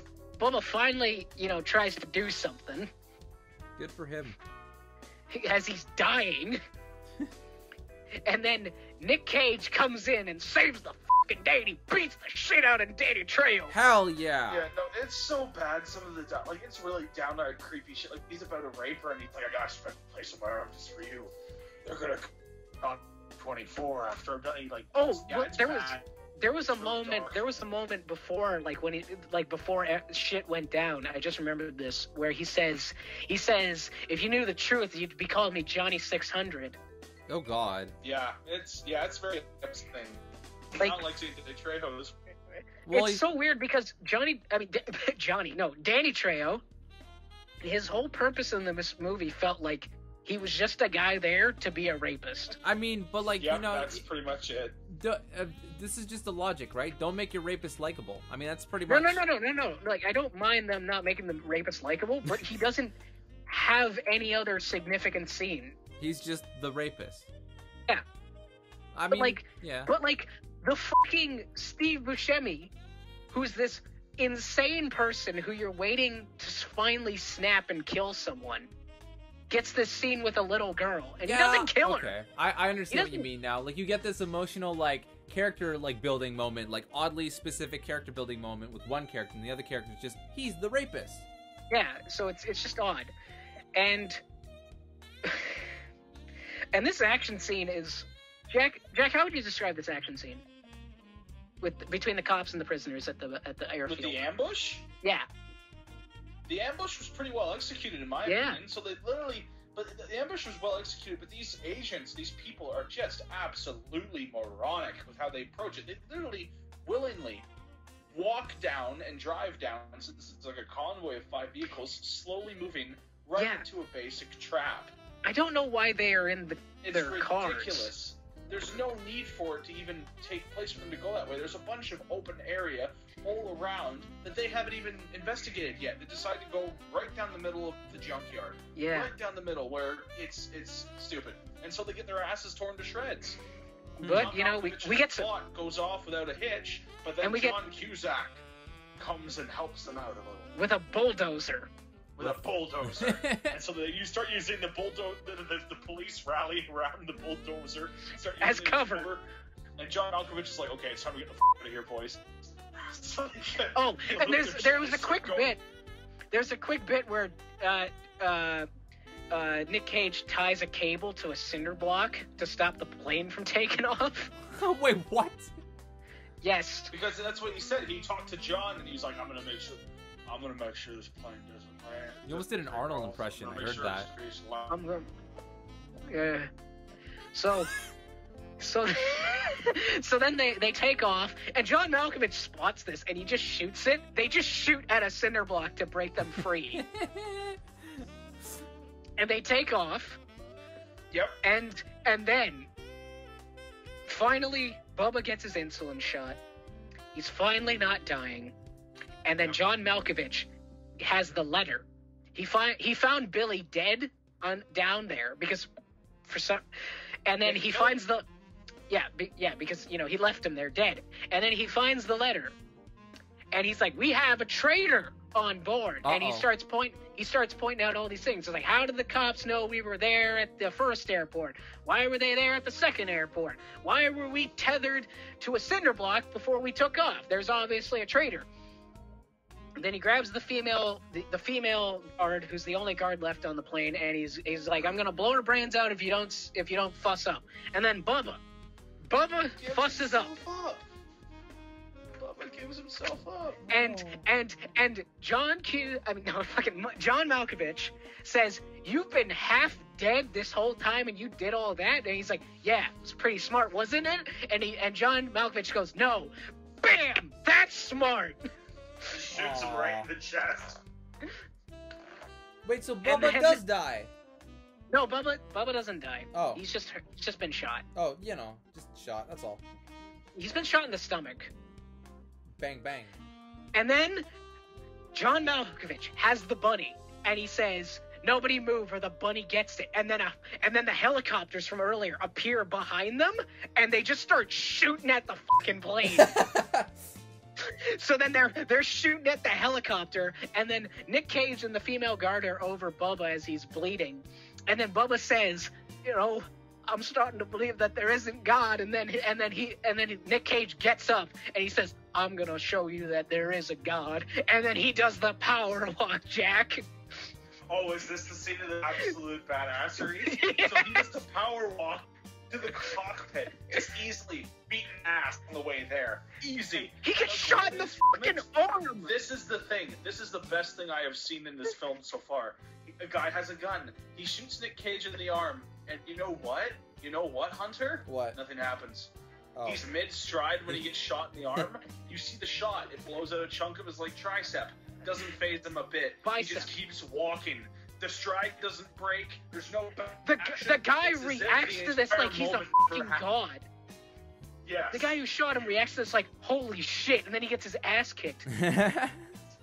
And then he takes the gun and he's pointing it at the pilot and he's like, land this plane. and then the guy's like, oh okay. And he closed the gate on Cyrus so Cyrus can't catch up and follow him. And then this is the big character arc of the movie. Big character arc. The asshole DEA agent, he's got a missile lock on the plane. Yeah. And John Cusack's like, no, don't shoot down the plane. Don't shoot down the plane. Nick Cage is on there. We got a man on the inside. He'll take care of it. And he's got a missile lock, and he's thinking, he's contemplating. And then Nick Cage calls them on the radio, and he says, I'm taking control of the plane. And he's still contemplating whether to shoot it. And it's like, they're over the desert. They're near Vegas. And he's like, he's only got a limited amount of time to take this thing down before they're over Vegas. Yeah. And he chooses not to. Aw, what a good character arc. Well, to be fair, he actually... It's all right, and then at the end it goes overboard with him becoming a nice person at the end. Yeah, it's like a whole 180, and it's like a hardcore 180. Like, this makes sense at the very least, but later it doesn't. Yeah. And then, because of all the bullets that were shot, one of their engines are out, and they can't get to the airstrip, so they gotta land on the road. On the Vegas Strip. And on the Vegas Strip, they land this big ass fucking plane. Oh, they crashed on the Vegas Strip, and I'm just gonna say this from my dad's personal accounts of being in Vegas. The amount of shit they passed during their crash, it's like 10 different roads, but it's all one road in this movie, baby. Yeah, of course. And there's one moment of CGI. Jack, do you know what I'm talking about? Is it the propeller? No, not the propeller. Right when the plane is about to hit the ground, when it's like wobbling around weirdly. Yeah. It looks so bad. It looks like it was superimposed in. Well, it's from '97. Yeah, I'm not expecting like you know what groundbreaking came out? CGI. You know what came out at this point? Touch Jurassic Park. That's not. You can say Jurassic that Park, about that was any all film. practical. Jurassic Park looks amazing. Jurassic Park has great looking CGI, and this is like this is like less than 3 seconds, this plane. They could have just used a practical plane at that point. That's Jurassic true. Park had CGI? Yeah, it Yes! did. It blended Jurassic it. Park has a lot of CGI, Jack. I don't remember it. I haven't seen it since I was like 6. Anyway, so they crash the plane, and it's kind of building up to that the movie's over. Yeah, I know. But as soon as the plane crashes, it drags along the road for what feels like a fucking 1,000 years. Yeah, it it's drags and as soon as it finally stops, it enters a casino. It breaks down the front entrance. As soon as it enters, a slot machine goes 777. And it's like ding, ding, ding, ding, and all the coins like pour out of this one slot machine. So everything's calming down. Nick Cage meets his family. Yay! And then he meets John Cusack. Bubba gets in an ambulance. You know, everything's good. But Cyrus, Ving Rhames, and the pilot escaped. And they get in a fire truck. They steal a fire engine. And then Nick Cage and John Cusack look at each other. They kind of have like that buddy cop moment. And then they run with each other. And then, Jack, what do? Okay, first of all, right before that happens, we see the fire engine pulling away, and John Malkovich is on the ladder on top of it.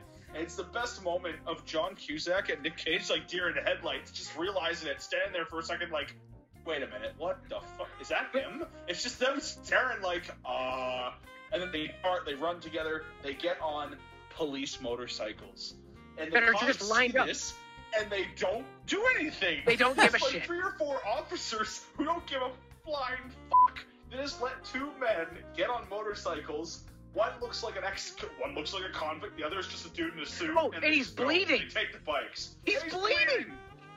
From the arm. The gunshot that did nothing to him. It has one slight effect at one point, but then it's immediately forgotten. Yep. So they're driving after this fire engine. And this is how so you got John Cusack is on the ladder. You got Ving Rhames hanging onto the back shooting at them, and you got the pilot guy driving. Mm-hmm.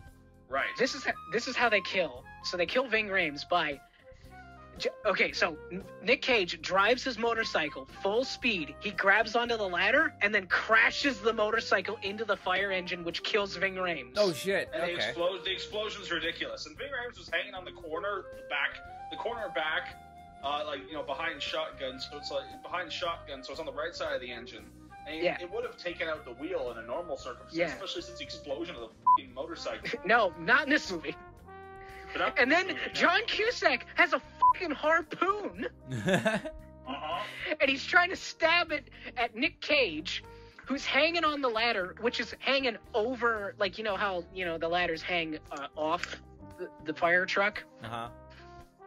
And so he's hanging on the ladder, and then he grabs the harpoon, breaks it, and then stabs John Cusack in the leg. John Malkovich. They're both named John. Yeah. And then he stabs him in the leg. And John Cusack drives up to the front, and he busts a hole in the roof of the fucking fire engine, and he grabs the hose, and he drowns the driver. Oh my god. And then, Yeah. and then Nick Cage handcuffs Cyrus to the ladder, so he's trapped there. Uh-oh. Dun dun dun. And then there's this, I thought it was like a police, like SWAT team truck that was like a roadblock, but it's a bank vehicle. Oh. Like it's and then the fire engine smashes into it and explodes. And when that happens, John Malkovich gets flung up through a building bridge overpass thing. He gets flung through that, and money starts exploding out of the truck. Nick Cage and John Cusack jumped off the fire truck before it smashes into it. And John Malkovich smashes through a building overpass, falls down onto wires that electrocute him. Then he falls into like a construction site onto a conveyor belt. He's still alive, so he's been stabbed, he got flung through a building, electrocuted, and fell onto a conveyor belt. And then the conveyor belt takes him to one of those piston things that rise up and slam down. Okay. And he gets put under it, and it just comes right down on his head. Oh. Well, is it a pretty satisfying like death? Yes. Hell yeah. It's like Sam Raimi's Spider-Man. Okay. It reminds me of like a guillotine, except it's a giant block of metal and he sees it coming. Yeah, it's the only thing it's missing is him going, oh. Yeah, or going, he doesn't seriously? even say anything. He doesn't scream, he doesn't say anything, he just looks surprised and then... Okay, so, he's dead, and then Nick Cage then sees the stuffed bunny, and it's falling into a drainage, those drains on the side, on the curve of a sidewalk? Yeah. It's falling into that, and my dad's like, those aren't in Vegas, it doesn't rain enough for that. And I'm like... So he gets it before it falls in there, and it's bloody, it's wet, it's fucking ruined, but it's somehow in pristine condition otherwise. And then he meets up with his daughter and his wife, and he's like, I got you a birthday present, Casey. And she goes, I fucking hate rabbits, and then the movie ends. No. And then the asshole... Hunter, you're kind of right. What? Yeah. You're actually kind of right. He tries to get her the butt. She scurries away and hides behind Mother, kind of, because she's never seen her dad before. Oh, that's true. She's seen pictures of him, but not like this. I would scurry behind my mother if I saw Nicolas Cage walk up to me with a bloody bunny. Oh wait, Nick. This movie spawned in one of the Nick Cage memes besides the bunny. Yeah. What? You know, the majestic hair? that image. You know that image of him like with his eyes closed and he's smiling as the wind's blowing his hair my back hair's in a the bird. sun? Yeah. That's from this movie. Oh my god, that's amazing. Yeah. So, and then we get title ConAir, and then the final scene. Steve Buscemi, and he's in Vegas at the craps table. Yeah. And he gets a nice fancy drink, and he's rolled the dice. He's next to a beautiful woman, and he's just living the best of life. It's great. It's great. So yeah. So wait, that's ConAir. That is ConAir. Jack, From you want to 1997. give your thoughts on why you love and hate this movie so much? Okay, I love the movie because it has some great comedy to it. It's cheesy in the right areas, and it's a lot of fun for some of the performances. The reason why I hate this movie, the action isn't very good. And No, not really. Nicolas Cage Is so ruined boring. it for me. He is so bad, and I can't. And Nick Cage has done decent work, good work, He's won great Best work, and Actor. horrible work. So But like Nick Cage has also done movies where he just. It seems like he's having a mental breakdown on set while they're but that's filming fun it. to watch Exactly. sometimes. But this is not.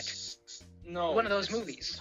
Every time he came on screen, I was like, ugh, because I think in general he wasn't the right casting choice. I don't know who would be for this character. Well, But Nick Cage, I felt was not the correct choice. it feels like either because he was trying it was like he had to do the accent, so he couldn't really do inflections with the accent, or the director said, "All right, you're the straight man."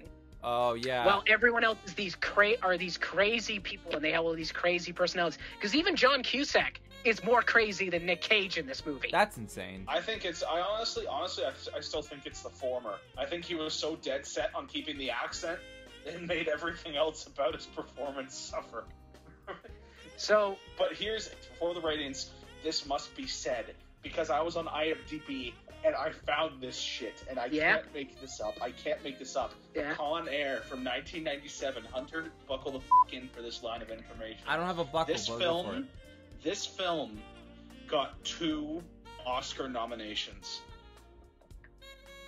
What? This film got 2 Academy Award nominations. and what were they for, What were they Jack? for? This was nominated for Best Sound Editing Okay. and nominated for Best Music Original Song. What? What? What? The music wasn't even that good. It was nominated, but not won, right? It nominated. Okay, nominated. thank God. And sound design, they didn't even have punch sound Yeah, effects. you were just saying there's no fucking punch sound effects. What are you talking about sound It must design? have been, Get out it of must here. have been the plane, the explosions, the guns. I don't know. Ooh, yeah. You And all can't even the get... wind and the air they had to put in there when they're up there. Okay, so Jack, what would you give this movie as a I would rating? Give this rating. It's hard because, but honestly, with the performances, I would give it a 7. I would give it a 7 out of 10. I'm gonna give it. I might watch it again. I don't know if I will. I'm gonna give it a solid 6. It's above average Okay. Yeah. because Yeah, no. if The only Nick reason Cage- I gave it a Nick 7 Cage- is because the cast. if Nick Cage was better, it'd be a 7 to me. Can I try and describe this Go abomination for it. movie? Okay, Hunter, go for it, man. What did you? Your side of what we just told you. What do you think of this movie? What? What do you think happens in it? All right. So what happens? All right. So Oscar Schindler, a German industrialist and member of the Nazi Party, tries to save his Oh shit, that's Schindler's List. So we Where'd you got get Schindler's List from? ConAir. whatever, This is man. ConAir, Same sir. movie. So Nicolas Cage. Same movie. Nicolas Cage was this like big military man, whatever. He came back home to kiss his wife's stomach in a bar, and he's I got a baby in there. I don't know why I did Forrest Gump. I got a baby. You know, it's about the same amount of emotion. So some dickweeds at the bar are like, "Hey, that's not fucking. Don't kiss your wife's stomach in public. That's kind of gross." And then he That's kills kinda him. gay. And then he like uppercuts him and kills him. So then Nicolas Cage gets locked in jail, can't see his kid, writes to his kid, blah blah blah. Then he's got to go on the air without Con. So he goes in there. Call it Guard Air. Guard Air, yeah. So he goes on Guard Air, and then he gets like this WWE introduction of like all these big villains like Jonathan Malkovich and then the other guys. So then they're all on the plane. Really? They're all on the plane. They're driving the plane. It's all having a good They're time. driving the plane. Yeah. And then David Chappelle throws up, lights an Indian guy on fire, and then all hell breaks loose. And now it is officially a ConAir. Yes. So they're like, so John Malkovich's like, we need to land the plane, and we need white people. So they take. That is basically how he says it. they take like a couple of white people to be guards, so they can swap out to make it look like it's not ConAir, it's still Guard Air. But Nicolas Cage puts in a little wire to prove that like something's fucky, and then people at the air control or whatever, they're just like, something's fucky. But they leave Dave Chappelle behind, and then like they're driving, and then they're just like, oh, something's fucky with the landing gear. So Nicolas Cage go down. He sees Dave Chappelle stuck in the wheels. He writes a note, throws it down, lands on an old British couple's car. Then the military find that, and then they're like, we gotta land the plane or something. And so they land it in the desert, and then they see there's already a gang members there or whatever. And then Steve Buscemi becomes best friends with a little girl, and nothing bad ever happens with that, and it's the best part of the movie. So they go back on the plane, they go whoosh-doo. They drive off, and then Nicolas Cage has been found out. Oh no, he's actually a good guy. Oh no, we gotta kill him. But he's the Terminator, and we can't do anything about it. Let me shoot him. Nope, the bullets don't affect Nicolas Cage. No, they don't. Oh shit, is that 90s music? Oh nope, he's invincible right now. Why do I hear boss music? Why do I hear boss music? Yeah. Nick Cage, no. So they need to land the plane. They're about to blow it up, but the big asshole who worked with all the airfields is just like, I'm not going to be an asshole anymore. They land the plane in Vegas. Nick Cage finds his wife, who was surprisingly there for some reason. Oh, because she was brought in earlier. We forgot to mention that. Oh, okay. They all like hug and kiss, and the movie should end right there. But then the movie forgot they had still 3 villains that were still alive. So they steal a fire Danny truck. Trejo died in a plane crash. Yeah, Danny Trejo died or whatever. So the 3 big bad boys steal a fire truck. They go off, and they all die individually by Nick Cage's awesome music. And then, yeah. His awesome mullet. His awesome mullet. Yeah, he chokes him out with his mullet. It like grows into a hand and could squeeze the life out of Malkovich. No, he's like Chuck Norris with his beard. He's like Sindel with his hair.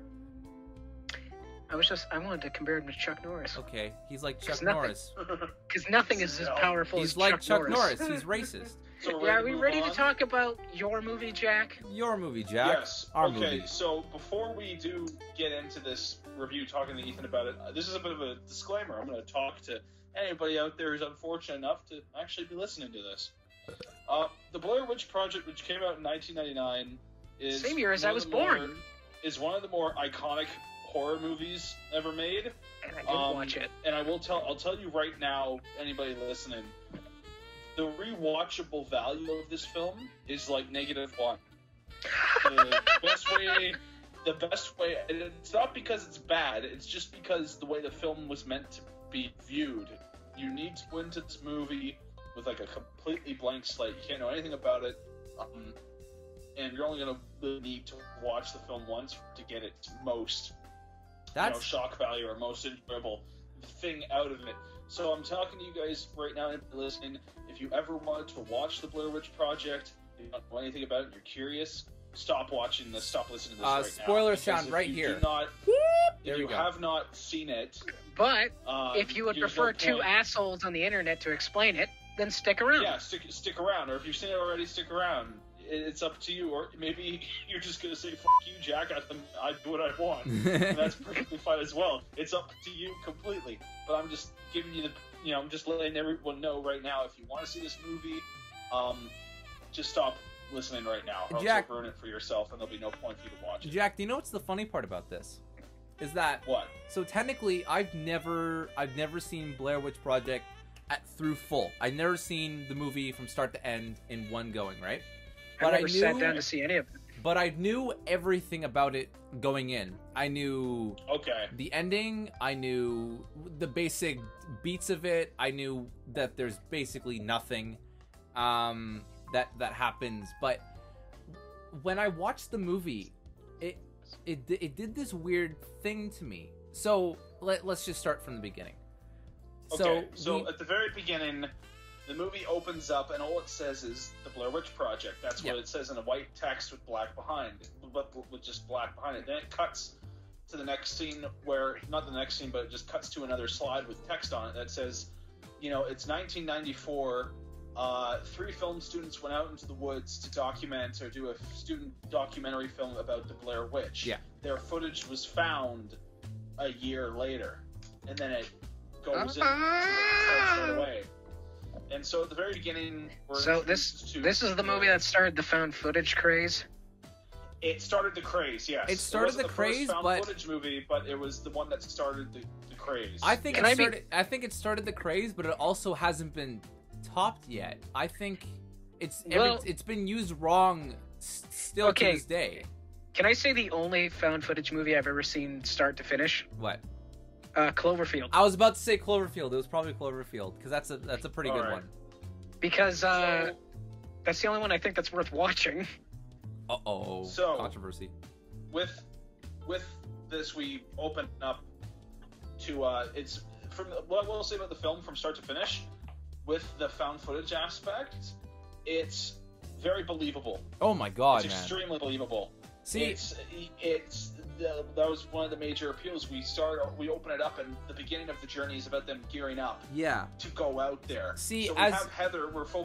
We have 3 main people in this film. Yeah, we got Heather. We got Heather, who's the director, who's an excited, filmy kind of girl who has like a very it's like this, and I know what I'm doing, and blah blah blah. So she's the person that needs to be in control. Yeah.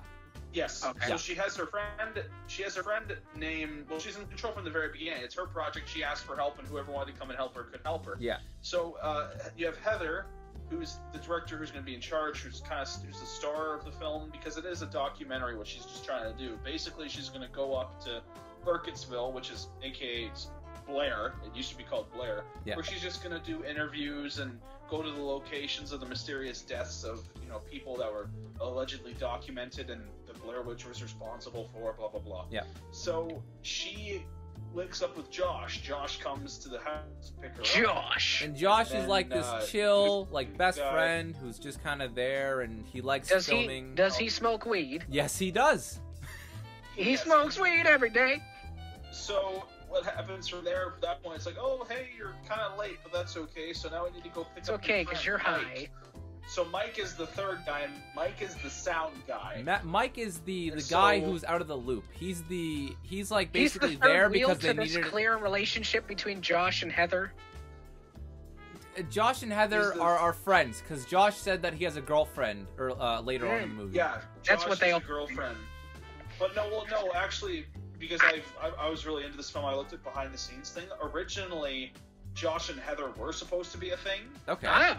Look at me! I'm writing the movie. They did hint at it, but it was completely cut out. Okay. They wanted zero relationship, with the 2 of them. Yeah. But either way, they go and pick up Mike, and Mike's a sound guy. Mike's not even a student, and Heather doesn't even know Mike. No, Mike is literally. They just need Mike because they need a sound guy. Yeah. He's Mike the HD TV.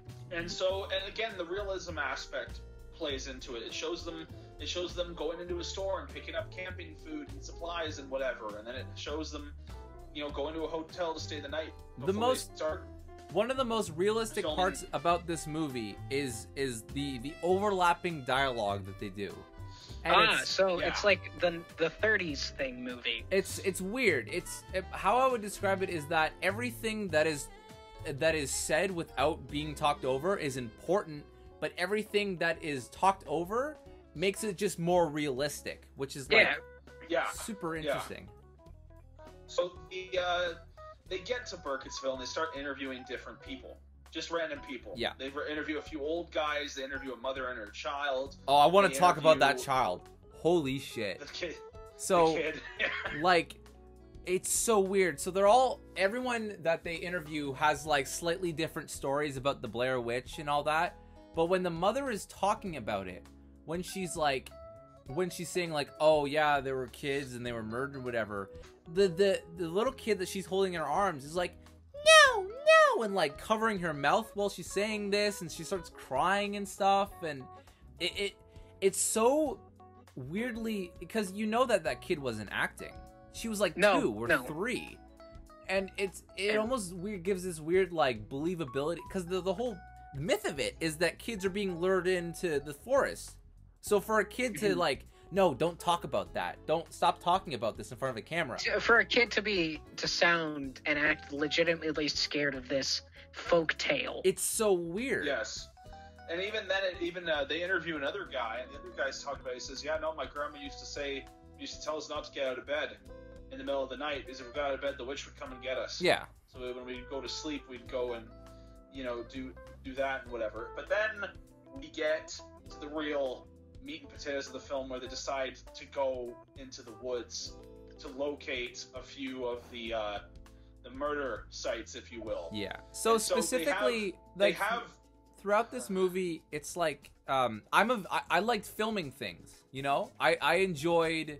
Yeah, we know, Hunter. You love filming things. I enjoyed filming like stupid shit with my friends, and always holding the camera, and people being like, "Why the fuck are you filming me? Stop it! I don't care. It's funny." You loved filming that scene that Yeah. No, I love that. Yeah. And it's so like, and it's with how they film things, it was so close to home to me that I understood it, and it almost made me forget I was watching a movie, and it started to twist my reality and make it think that I'm watching a documentary. Yeah. So they have 2 cameras. They have Glenn's doing a good job. The boom and the head, and they have 2 cameras. They have one actual main film camera they use, which is black and white, and then they have the behind the scenes that Heather wanted to document with color camera. So they have 2 cameras. Are they of different quality? Yeah. No. So after the first day, they go to a place called Coffin Rock, where apparently there were bodies of a bunch of men who were laid on the ground who were killed, and someone found them, and then someone left to go get the people in town to come back and dispose of them. But once they returned, the bodies were gone. Yeah. So they get there, and Heather, the only thing on the documentary that's really been shown is the interview with the people, because it's in black and white. The interview with the people, Heather just talking on the screen, and whatever else. And so that's the only reason why they're involved there. They were prepared to stay a couple of nights, get the film shots in the woods and in the town, which they already did, and then leave. That was the plan.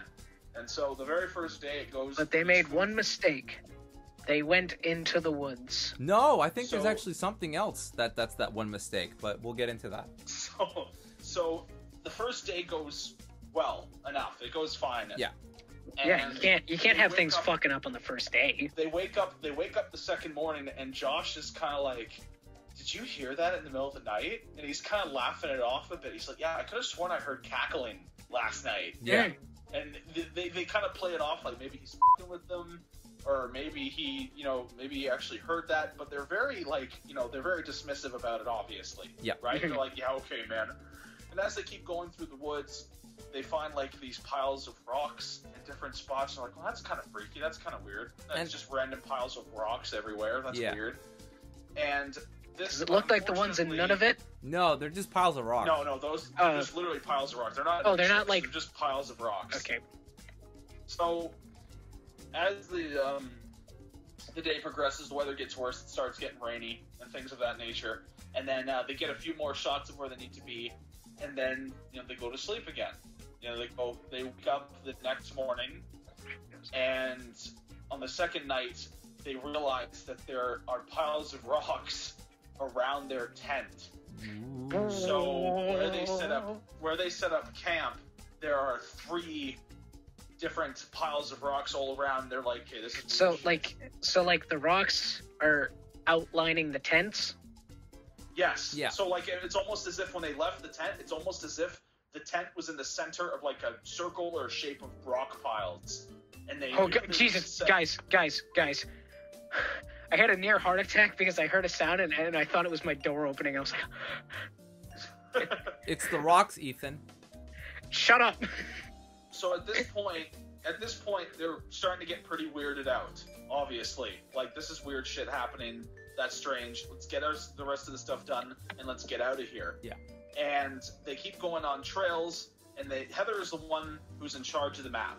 Heather has the map from the very beginning to the end of the film. Heather has the map, and she's in charge.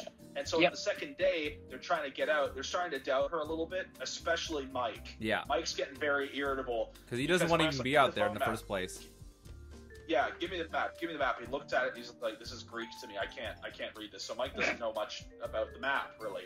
So he gives it back to Heather. Asks for the map, but does not read map. Throughout the days that goes on, throughout the rest of the day, Josh and Mike keep asking her, "Are you sure you know where we're going? You're not bullshitting us right now, because we need to get the hell out of here." And at this point, Heather's still recording with the camera. Heather's still documenting all of this. And Mike absolutely just really starts losing it. He's the first one to really lose his shit. And he's like, "I'm supposed to be at work tomorrow. Right now, tomorrow, I'm supposed to be at work. Turn the camera off and get us home. Turn it off, get us home." And they're very, it's raining, they're getting very fucking pissed off. So then it gets to the point where I think it was the third day or the fourth day, they're at night, they're in the tent, right? They hear some shit. They hear more shit going on. They hear children laughing. Yo, okay. I gotta give this movie like some goddamn credit. This movie does not have a soundtrack.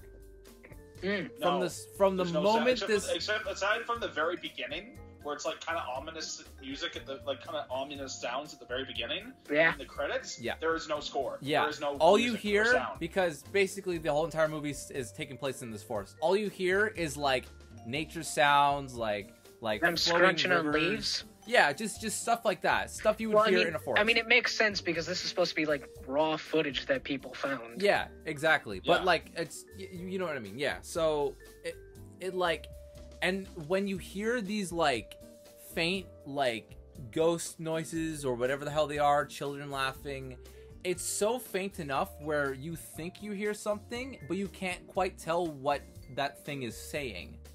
And it's so like weirdly eerie. Yeah. So it's on that night where they hear the children laughing. Of course, Josh gets out and Heather's investigating and filming it. And Heather's like, "We have to get this on camera. Mike, get out of the tent." And Mike is scared. Mike doesn't want to leave the tent. He doesn't leave. This is where they make their mistake. They got out. So Mike doesn't leave the tent, and then the camera cuts, and we go to the next day. Yeah. After that, from that point forward, and they keep walking through the woods, and they keep doubting Heather as the day progresses. They're out of food at this point. What are they going in fucking circles at this point? And they're trying to, they're trying to just get out of there. And of course, Heather doesn't have the map. Yeah. The map is gone. The map is gone. Josh is hounding her for it real bad. It gets to a weird sort of point where Josh was the chill one before, keeping the group together, and Mike was the crazy one, and now it's kind of flipped. Yeah, after that night, they swapped. Josh is getting really fucking pissed off at Heather. Heather's getting a bit deranged and upset, and Mike is just like, "Come on, guys, let's put it together. It's okay, it's okay." And so they keep on walking. Mike. Well, Mike took some time. He enjoyed his night alone, and he just had time to think, and he's like, "All right, things are gonna be okay." But they had a fucking freak out last night. And what even makes it more kind of, I put on my list, I call it Mike-isms. Mike has a lot of funny quirks about him. He has own little distinguishable characteristics, which makes it even more believable, I guess, as they're all three people just doing their thing. But either way, as they're walking through the woods, as they keep walking through the woods, Mike starts laughing hysterically. And Josh and Heather, especially Heather's like, "What's your problem?" And Mike confesses to them that he actually took the map and destroyed it. He threw it into the river because they've been walking around for days, and he's losing his mind. He's losing his shit. They're hungry. Heather has led them nowhere but more into the woods, so he said it was useless. He kicked it into the river. And then, of course, Heather and Josh are outraged. They're absolutely furious with him. Yeah. And so what happens next after that is when they're continuing to walk, they find literal stick figures hanging from trees. Yeah, like these like weirdly like stick kind of figures wrapped with like twine hanging from trees. Yeah, I was about to ask, is there like some sort of twine shit on this? Yeah, and there's like so this big one. It's Burning Man. They're made of kind of. It looked like Burning Man, yeah. From everywhere, and Heather records all that. She's still recording with her camera. And then Well, yeah, because otherwise we wouldn't have a movie. You got your footage? Get the out of here. Yeah. Get the out. Let's go. Let's get the out of here right now. And they leave, and then they set up camp again. Yeah. But this time, this night, this is where shit gets fucking shit goes horrifying. Down. So they're all in the tent, and in the tent, they hear stuff moving around at the tent. And they're petrified with fear, and they're sitting in the tent.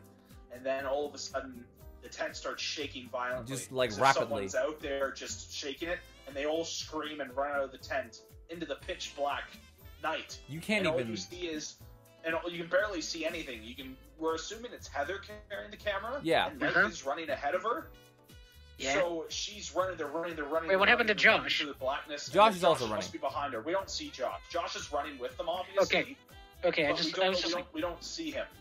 And so, right when they're in the middle of running, we hear Heather scream, "Oh my God, what the fuck is that? What the fuck is that?" Screeching, screaming, and we don't see anything. There's like, she has like a flashlight with her. So she's like, "What the fuck is that?" And she kind of like twists the camera, but you don't see anything. And then she just turns off the light and fucking runs.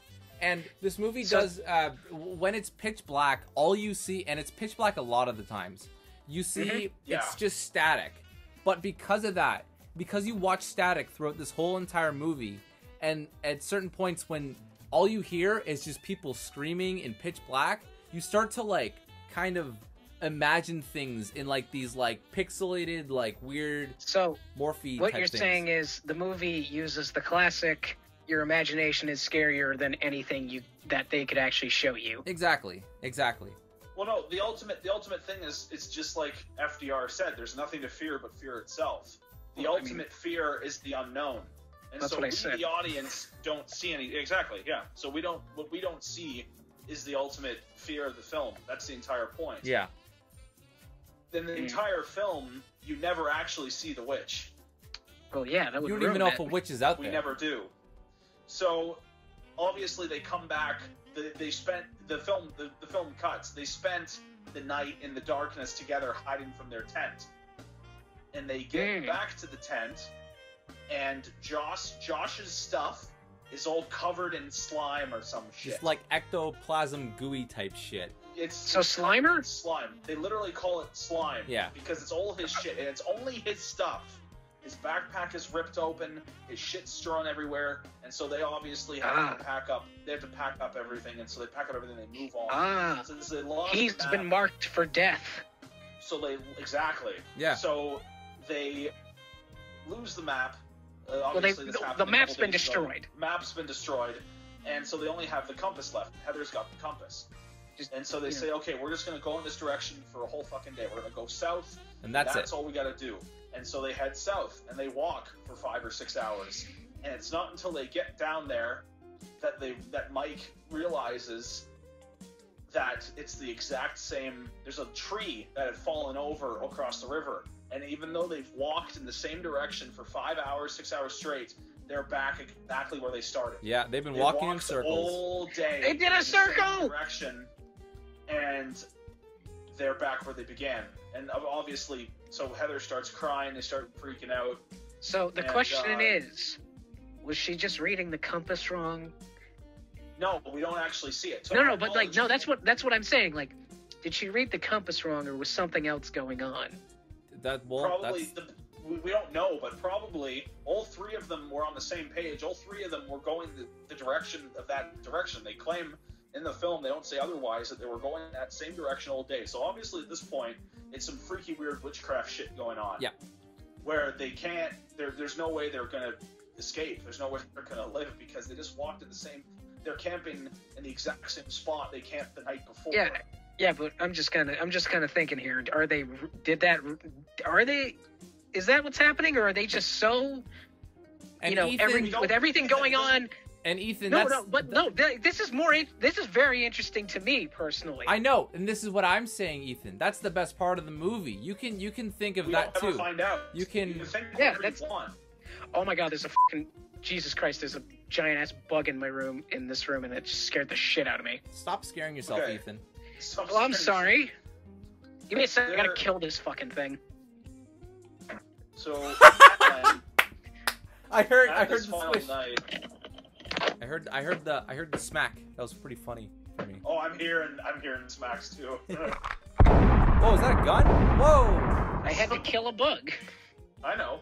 So this night, everyone's getting fed up, especially with Heather, because Heather's still using the camera. Yeah. And so Josh gets the camera, and we actually see Heather for the first time on camera, and she's just beside herself. And again, this is another example of how Mike is kind of fluctuating like left or like 180s all around, where he's sane and then he's crazy, and he's the sane one in the group, and he's losing his shit the next day. And that's exactly what's happening here. Is Josh is just berating and screaming at Heather, causing her to scream and cry and whatever. Like, it's her fault. It's your fault. Fuck you. This entire thing. It's bullshit.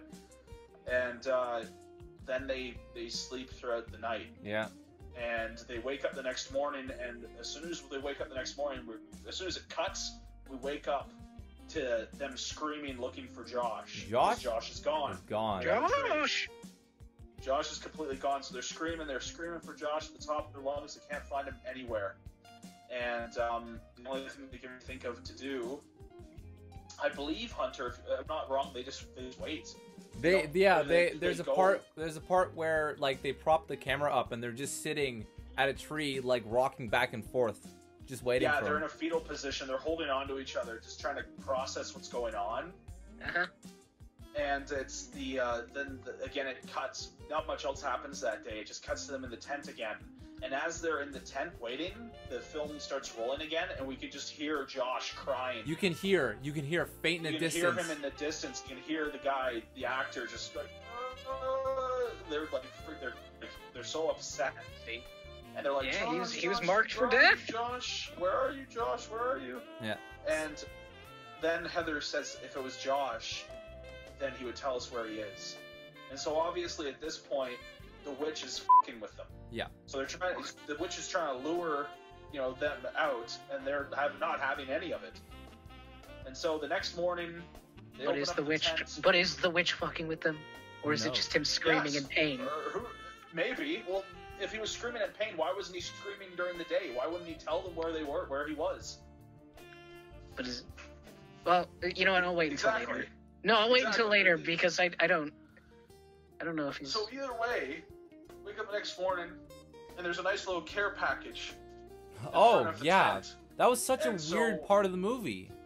It's a bundle of sticks, and it's communism wrapped in rips.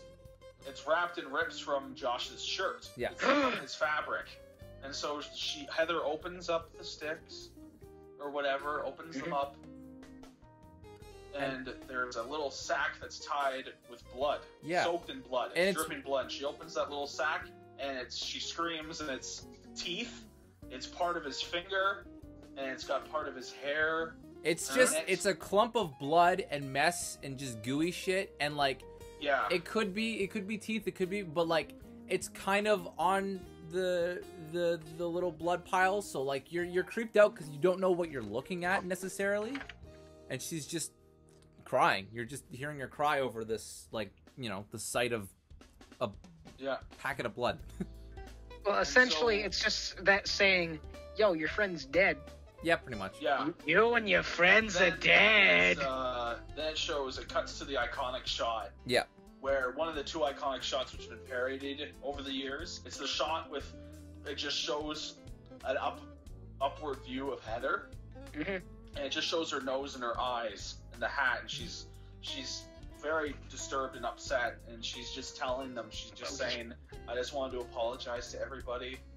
I take full responsibility of doing this to us. It was my project. It was my fault. Now with this scene, it's been parodied and whatever, and people make fun of it. You can see snot, whatever.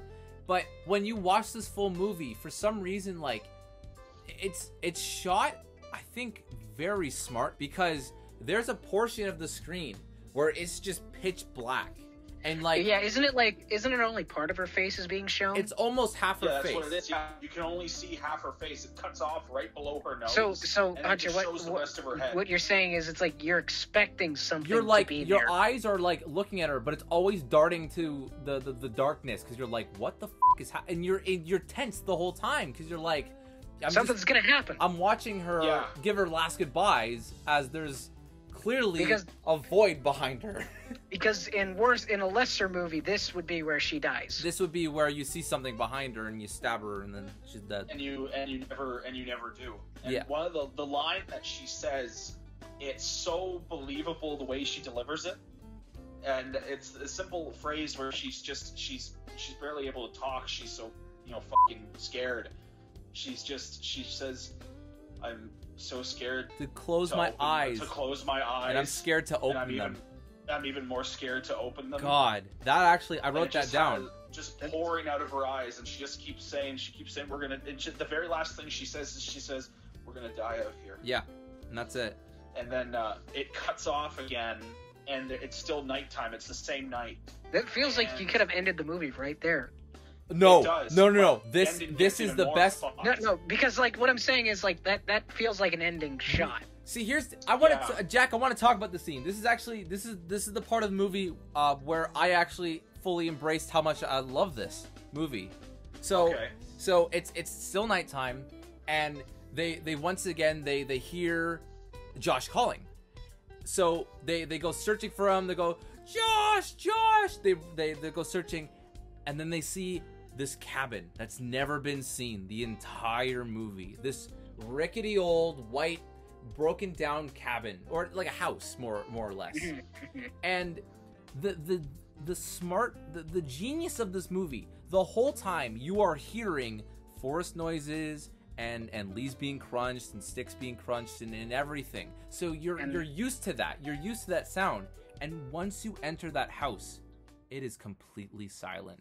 Like you don't even hear them stepping on the floorboards. No, you hear them stepping on the floorboards, but you're so like the sound of the forest is almost a comforting sound to you. Like go throughout all this craziness, all this yelling, all this torment, the forest noise that's what kind you're of like, used to, and now you're suddenly in and now a new you're place. thrown into this like fucking madhouse where it's completely silent, and all you hear is just them running up and down the fucking stairs looking for Josh. At this point, we can't hear Josh anymore. Yeah. And it's just them screaming his name. And Mike goes in like 100% first, and Heather's trailing behind him. And now this is very important. Yes.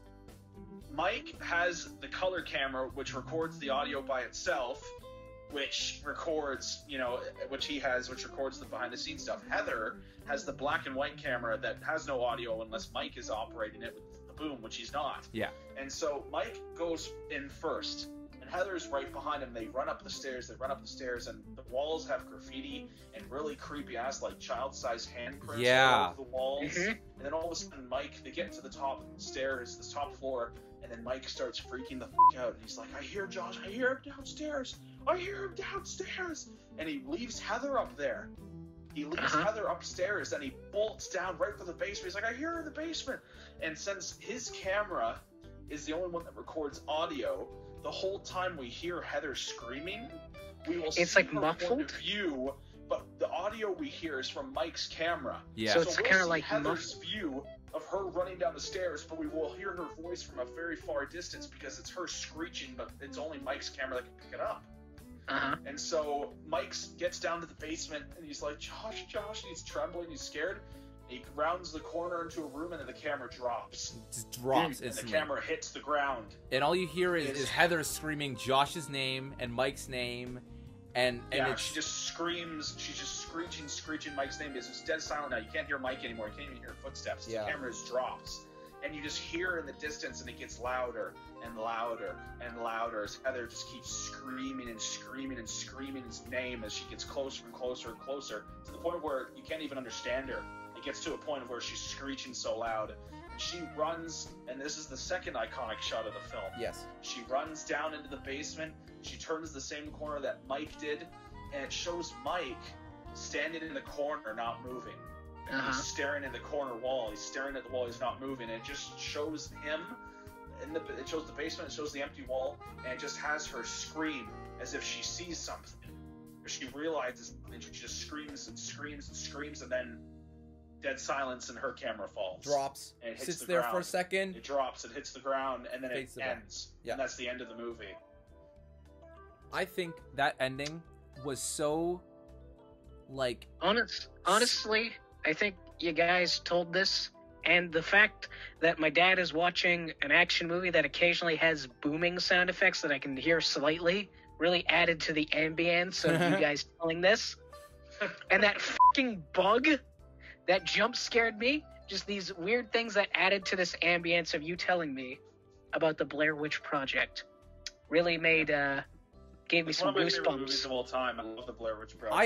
I think the thing I mentioned this before. I think the thing that f***ed them over was when they first saw the rock piles, and Heather looked at one of them and said, "Oh, I think one of the rocks moved," and she went over and picked one up, and I think that was the moment where they got f***ed because she touched something. When Josh got fucked is because he kicked over the rock pile. Oh, He okay. kicked one over. She And then touched the what- rock, kicked the rock back.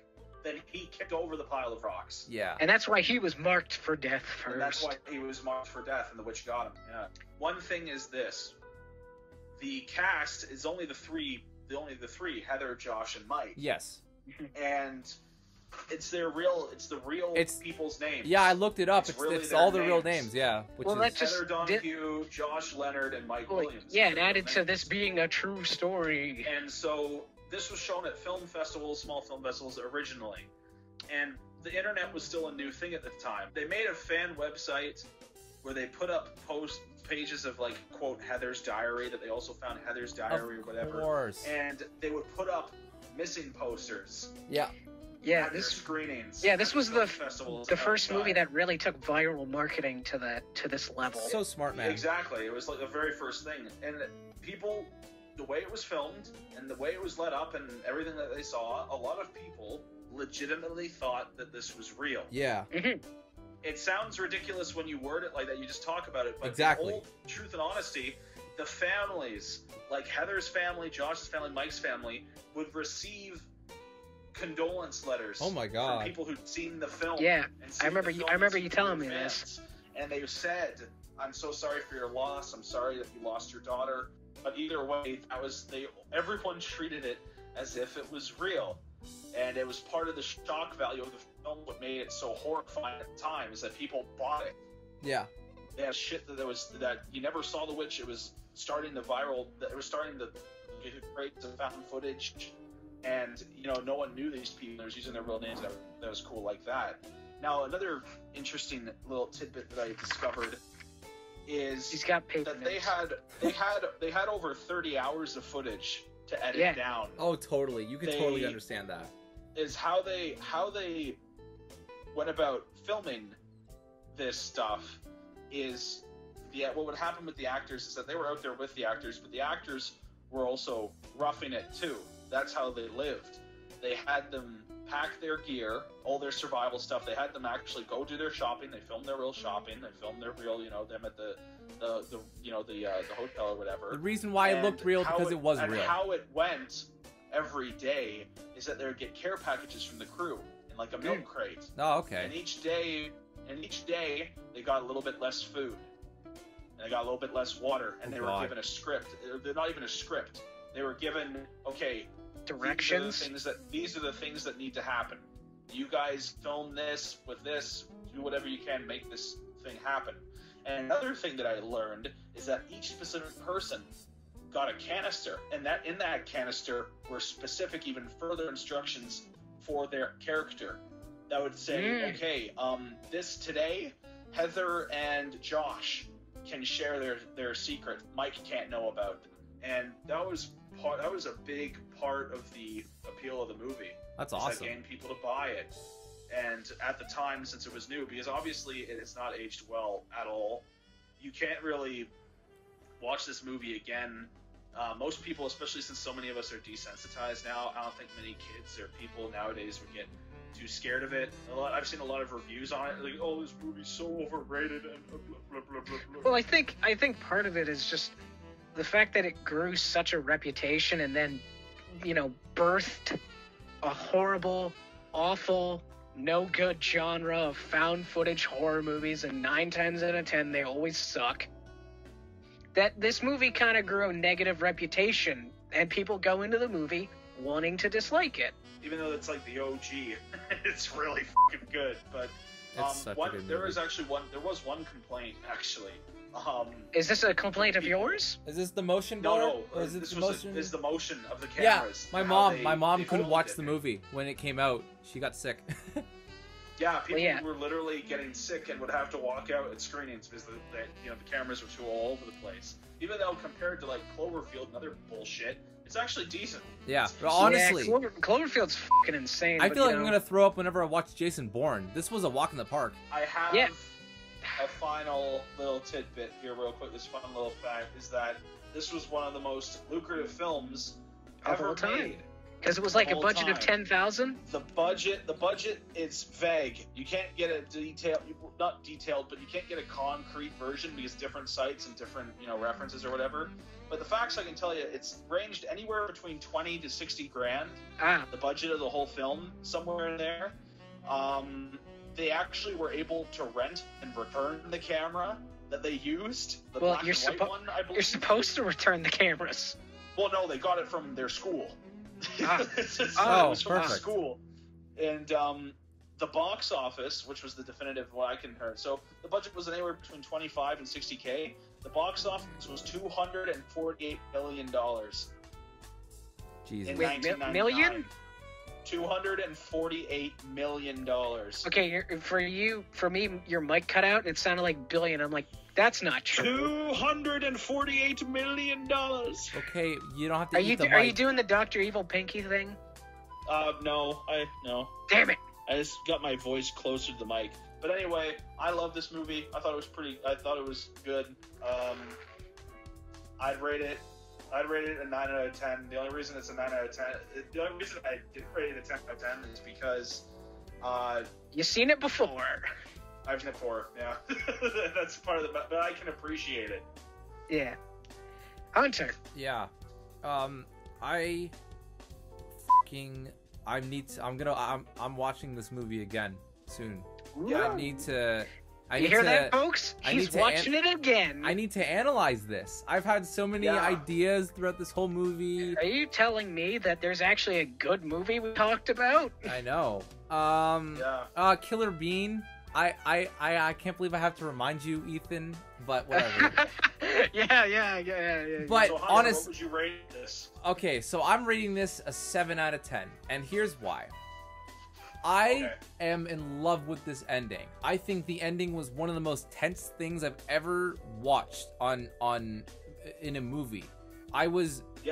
You get almost how I would describe this movie is you kind of lose your sanity with the characters, but as soon as that house scene happens, as soon as the sound just completely cuts out and all you hear is just screaming in desperation, you're on the edge of your seat.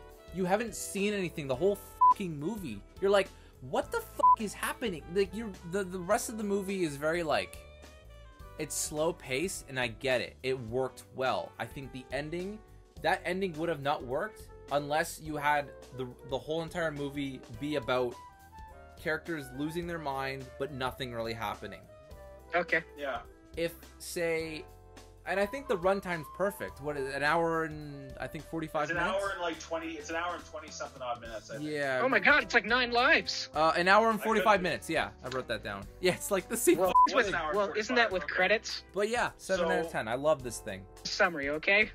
I swear to God, Ethan, if it's longer than 3 minutes, I will fucking come to your house and strangle you. No, it's not going to be that long because this is the summary of the movie.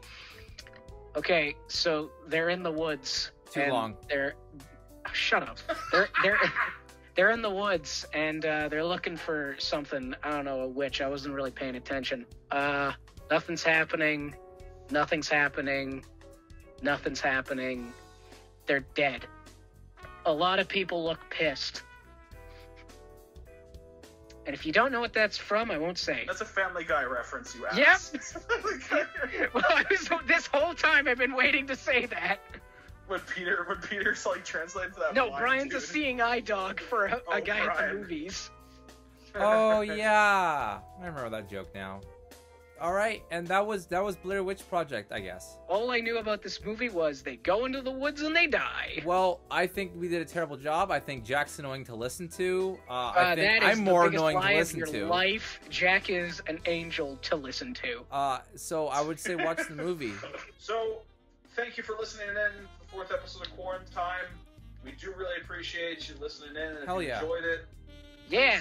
So, again, thank you all for listening to us 3 idiots ramble on. I am Jack. I am Hunter. And I'm Ethan. And it's been QuarinTime. Thank you very much. Welcome to QuarinTime.